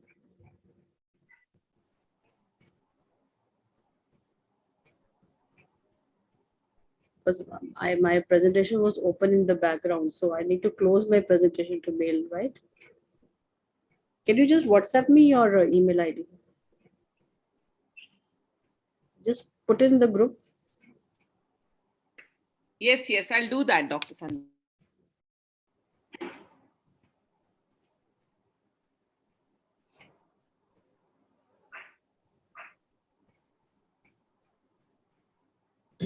So till Dr. Sandhya starts, we are all in that cycle where we buy expensive equipment, the best possible. We will feel very happy that day, the day we get that fancy looking expensive machine. We calculate all our return on investments. We are very happy using it for a few years, and it's supposed to start giving you profit after a few years, maybe after 7 years, 6 years, 5 years. But by the time, yeah, now it's the time for the machine to give you profit.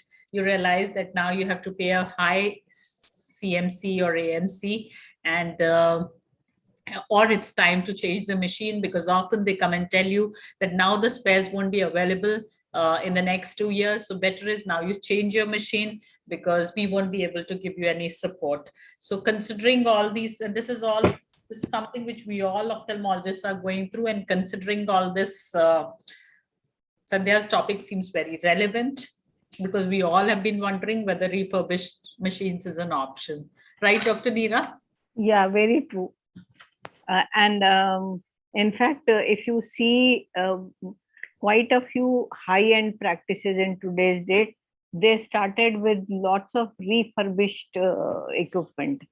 And then they finally graduated when the practices acquired higher volume. Then they went in for fresh machines. And the thing is that even for their peripheral centers, what they are doing is that that's how the multiple centers work for them. What they do is that their older equipment they shift to a peripheral center where there isn't much work. Yes. So machine is not loaded with work, and the maintenance cost goes down. So it's easier to open up those centers. Samina, just check, I've sent you. One important point which somebody told me recently, Neera, and I think you would know better, that whenever they tell you that now the spares would be available, they cannot say so, because the day the machine is discontinued, by rules they are supposed to provide you services for 7 more years. Yeah. You have to know that. Samina, I've mailed you. Just check. No, not received still. I'm just on my mail only. Mm-hmm. So till then, Sandhya, you can speak. I know you are a very good extempo speaker also, and this is a topic where we want to hear your views, and those are good enough. Yeah, so it was actually a very interesting topic. Okay, just a minute. I will, start my presentation only. So basically, why do we need refurbished equipments? Refurbished equipment. You can hear me, right? Yes. Yes. Yeah, so they are an option. They are a very good option, but we need to know that why do we need it. So basically, it's just recycling, and recycling is just not a concept of bottles and cans, and we can recycle medical equipments also. So in ophthalm practice, there are lots of things that can be refurbished, like phaco or vitrectomy machines, even microscopes, slit lamps, auto ref, perimeters, and non-contact tonometers. Even lasers are being refurbished. So as we all know, buying an ophthalmic equipment costs a bomb. You just go for a branded phaco machine and you spend minimum 50 to 70 lakhs, or even like up till 1 CR. A branded VR machine is like 60 lakhs onwards, and a good ones, you go for Alcon, Constellations, and all those, they are 1 CR plus. So over and above daily consumable expenses like their disposable packs and all these things, so their daily expenses, daily usage expenses also add on to your own budget. And in today's time, no lower budget phaco machine, it's available in all these big brands, and people want to operate on big brands because of their better functioning, better and smooth functioning and everything. And older models of good brands are discontinued, which we really look forward, and we love working on them. And the companies, the company people, they don't support, they don't give us the parts, they don't give us any, if a part gets damaged or something, they won't do any repairing or exchange or whatever, nothing. So they don't provide any spare parts and all those things. And of course, at the same time, they're very expensive. So people, by and large, they're left with no option but to buy expensive machines of good brands, or the second option is they go for a cheaper brand, which they sometimes don't want to compromise. So why do we need a refurbished machine again? So the FECO machine that are already used are returned to the companies. You know what this is what a refurbished machine is actually.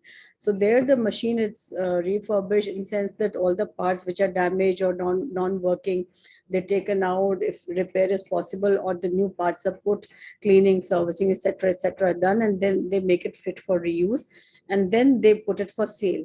Or there is an option of renting also. There are some service companies which could give these machines on rent also.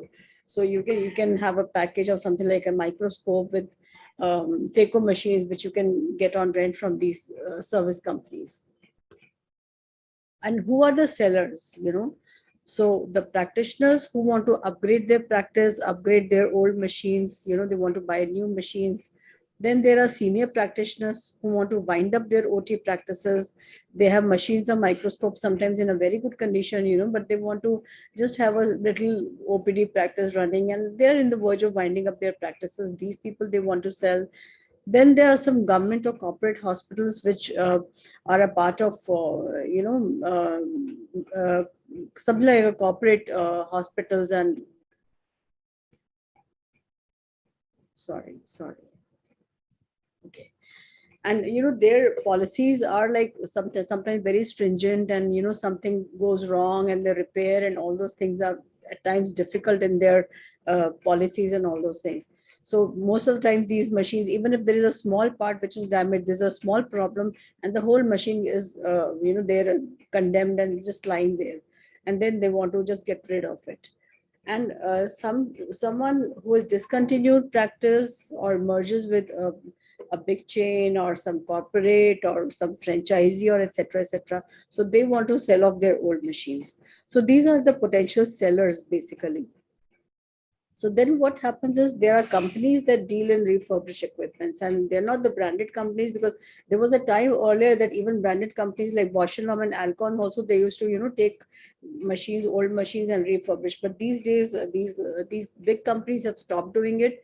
So now there are some intermediate smaller companies, smaller service companies that have come up, and they're doing this job for years and years, and now they've become a little bigger companies, and they're doing good job. So they deal in refurbished equipment. They buy all the equipments that people want to sell, so they just collect it. They buy old machines, they remove all the damaged parts, they take some damaged part they have received from other refurb machine or whatever, and they want to they just take out those parts which they want to use it somewhere else. Suppose one machine X part is damaged, and they will take X parts from some other machine they have received, and they'll put it, and they will do the service, cleaning, and all those things, and then they will make that machine like a brand new machine. So these are all genuine parts. These are all company made parts originally, which is in some other machine. You got it? So they just take out like different parts from different machine and put it just pe jahan, it's needed, or just pe jahan zarurat hoti hai. So they do servicing, oiling, cleaning, painting, and they almost make it like a good new machine. And this thing, it brings down the cost up to like 40 to 60% less than the original branded machine. So this is a very good option. This really helps people who are starting their practices. So they have option of older discontinued models of some good branded companies, like there are some models of AMO, some models of Bosch and FECO machines which are now discontinued. But in this way, you can have them refurbished, and you can have them for even like lot many years after these models have discontinued, which are machines of good performance. People have liked their performance, and if we can have the option of doing that, why not? So what, as a surgeon and as a buyer, we need to see? One has to ensure that machine is purchased from authentic and trusted sellers, firstly, and genuine parts are used. It may cost a little more. They'll suppose there are two companies, and one company says that I will give you in just 5,000 one machine, and the other company says that I'll give you maybe 7,000 or 10,000. So don't see the cost. Look for the history of the company, which is more reliable, which company has more long-standing presence in the industry, because one has to beware of frauds. There, of course, a lot of frauds also happening, so one has to be really careful. And I will advise not to go for new people in the industry. Ask for some trial period of 2-3 weeks if possible. um, uh, and ethical and transparent business policies one has to really see. So do a good research on where to buy these refurbished machines. Talk to friends, fellow practitioners, listen to the reviews, experiences, study the company profile, who claims that they're giving you these equipments, how old is the company, what is the standing of the company, how many doctors and how many places they have provided these services. Visit their office if possible once, visit the places where they have put their machines, and don't fall into bait of like new boys claiming, because these boys sometimes they say कि अच्छा हम आपको madam ये दे देंगे, we'll give you this, and they take you for a ride, and after like month or two, they just change the company, then their phone numbers are not reachable. You keep trying, you keep calling them, nothing happens, they don't pick the phone. Even if they pick the phone, they say madam हमने तो company change कर दी है, no more associated. And what to do, because of their you were talking to them, and because of them you were uh, going to buy some equipment. Now you've bought it and now you're in trouble. Now they won't be helpful anymore. So you be careful about all these things. So on the whole, I will say advantages. These refurb machines are reasonable, pocket friendly. A very important aspect when a surgeon plans to start one's practice, one's new surgical practice, this option can reduce the cost to about 40 to 60%, because starting an ophthalmic practice is like anyways 1 CR above, hisab kitab types. It depends on how big practice you want to, start with. Especially good for those individuals who are non-corporate starters and they have to, spend their from their own pocket, who don't have high budget. Starting a satellite center. Suppose once one wants to start a satellite center. So what you can do is like put main machines in your main center, and all your other centers you can start with refurb machines. It's a very good option that way. Refurb machines at their peripheral centers and where some junior surgeons are operating. I mean, why not? It's not a bad option. A good reasonable option for starting camps of primary care for those who are wanting to start in camps or primary care of health centers, for places where transportation is a problem and can damage sensitive machines. So one can go for refurb machine. Second advantage I say is when a surgeon or a hospital wants to update their machine, or they want to have more advanced ones. So one can have a refurb machine as a standby machine, always, where maybe their juniors are operating there. And suppose you have like 2 or 3 OTs running in the main OT, you put the main machine, and then you can have in the other OTs, you can have a refurb machine. It's again a very good option. Instead of disposing your old machine, why not do that? Then third advantage, because we all know that gadget disposal is an emerging problem these days, and use of refurbished machine is environmental friendly. It will not increase further e-waste. Of course, to some extent, maybe yes, but it can limit e-waste generation. There are certain disadvantages, obviously, aesthetic and cosmetic blemishes. The machine may look little old, but fine, as long as it is working fine. And a lot of times, these companies, they give you support, they give you long-term support if they're good companies. SNE, and once they sell off their machine to you, and their companies will run away. So to look with, maybe for once, you might see that, you might feel that, this is a little oldish looking machine, but then as long as it's working fine, I think it's fine.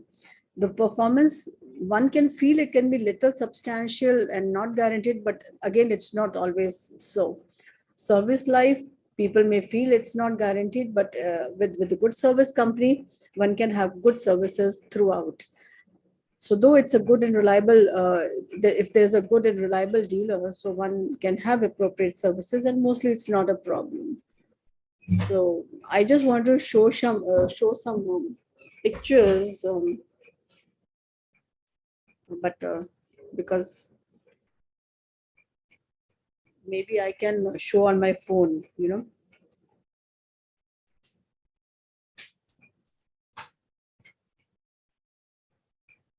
So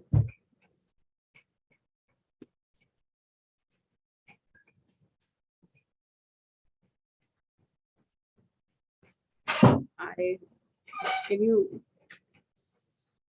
you see me, right? So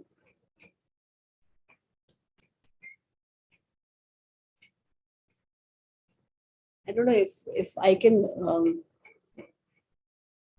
it's visible. You know, these are certain, some refurbished, this was an Alcon machine. Yeah. Oh, great.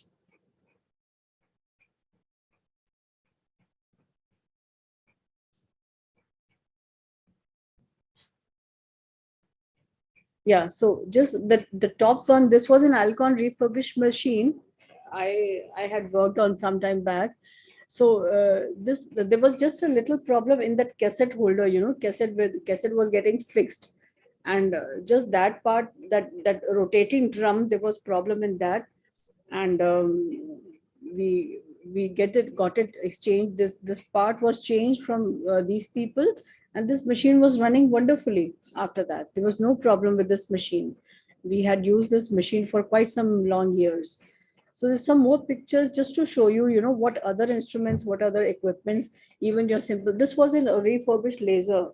This was a refurbished YAG laser, where just that power supply console, there's one power supply console. Usme there was some problem, some damage was there, and it's such a small problem. You know, that power supply they took from the power supply console is there in a lot of other machines. So it, you know, they just exchanged it. They just took it out from some other machine.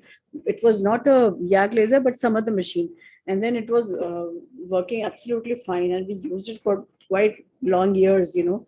So similarly, auto ref, non-contact tonometer, perimeter. There's so many things, you know, small parts, you know, give you problem, and those can be changed from other genuine machines and genuine parts, and you know, they work very nicely.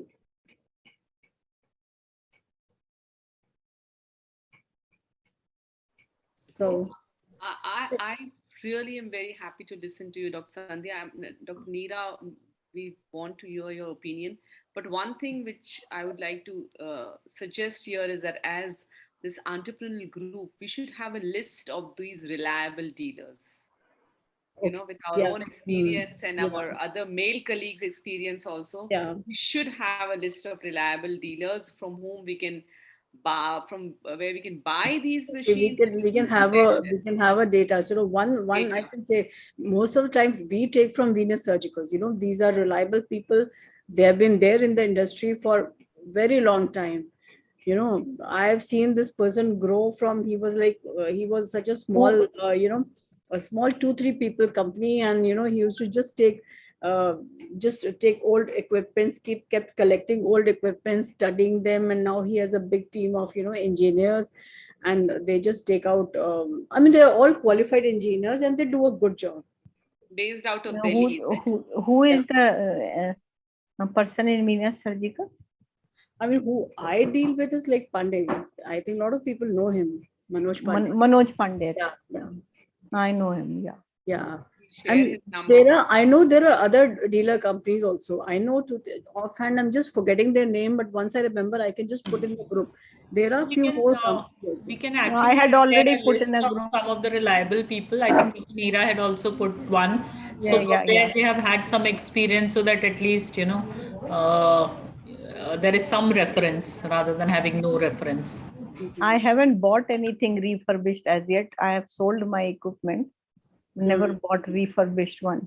But I'm thinking that I should also go for refurbished now. Yeah, if one is, you know, I think if one is starting, suppose a satellite center, another center, it's a good thing. No, even in your own center, Yes. I've So seen that's people buying refurbished. exactly, Neera. That is what I wanted to say. That we have been continuously saying that for startup this is good, and then we can go for higher machines.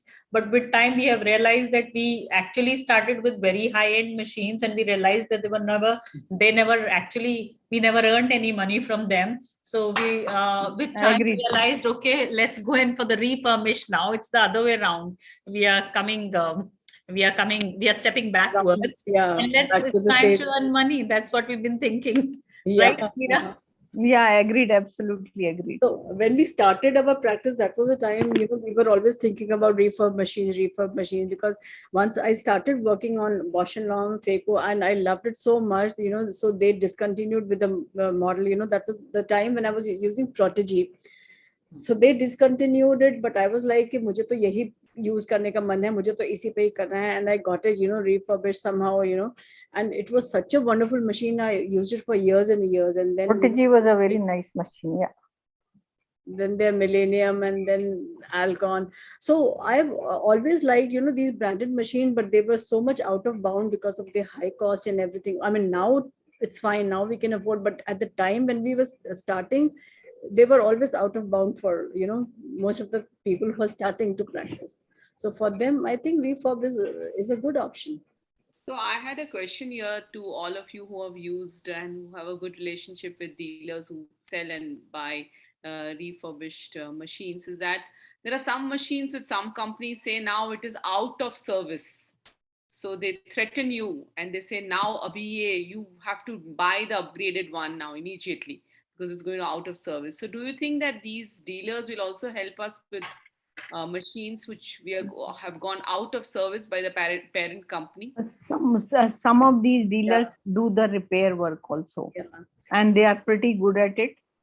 Sometimes they end up finding solutions from the market, like some IC is down, so we don't know the specification of that IC, but they are able to find which IC is required, buy from the market and repair. Like it's something like that. But there might be times when you can't do much about it. And Sabina, just like Sandhya had shared, which is very relevant, these dealers, these refurbished dealers, they have how they function is that for every machine they'll have 3 to 4 machines, which are some machine one part is working, another machine another is not working. So if your machine goes wrong and the company with whom you have purchased the machine, they are quoting very high. I have had this experience a few times. If you ask these dealers, you can actually change that part for a very small cost for you. Yeah. So you can try that also. Yes. Yeah. So and as I said before, that before even Sandhya started, that if they say that now this is going out of service and they will not provide you, that's wrong. They're supposed to provide services for 7 years after the discontinuation letter. This is the government letter. Never come under the pressure that now from next year you will not get spare parts for this machine.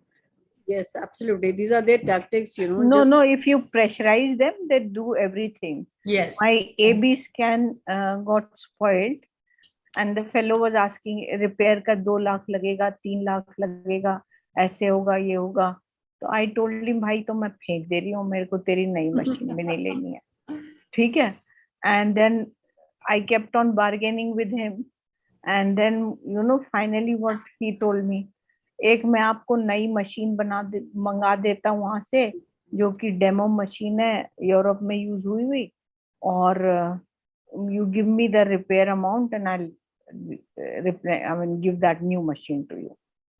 Yes. So then that way the A scan probe and B scan probe, I could use the same probe. It's just that you should have that bargaining power and you should be able to wait. मैंने कहा ठीक है, कुछ 1 महीना तक I couldn't do B scan. I used to send to radiologists nearby. So in this entrepreneurs group, that is another thing which we need to learn as to how to get your way out. The thing is that you end up hurrying up because it causes so much hassle in the OPD. B scan is not working, A scan is not. I have a lens star also. So routine A scans are done on lens star. But the thing is, for hard cataract, you will need a regular A scan. So, but you have to have that patience. Yes. Otherwise, there is no need to pay that kind of money to these people. True. At the end, you actually end up realizing you are earning for all these people. Yeah. I think so. It boils down to relationships also. So, if we are a strong group of entrepreneurs, and then if we have a good relationship, one of us have a good relationship with one particular company or whatever, then we should be able to stand up and say, nahi yaar, boss, this is not right.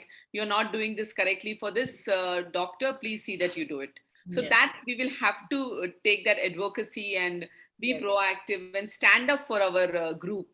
That we are a group. As a group, we will be more stronger. Yes, absolutely correct. Very true. You need to take other people's help. Thankfully, I had a very good friend circle, so it never really I never had any problem. But yes, you have to have friends who can help you out in times of need. So I think that's what the group is all about. So any other last comments from anybody, or we wind it up? We already have really overshot the time, but I think we all enjoyed it so much that we kept sitting glued to the laptops. Yes, it was a totally different session this time. Instead of the regular talks, we had a talk on the technology, and we had a platform to share each other's views. We exchanged each other's views. So I think so we have come to the end of this event, and it was really nice Thank you. coming together here and interacting with each other. And anyone wants to say anything, or let's say a big nice good night and sweet dreams, and we'll meet again wind at off. annual conference, right? In a similar session. Okay. Okay. Thank you.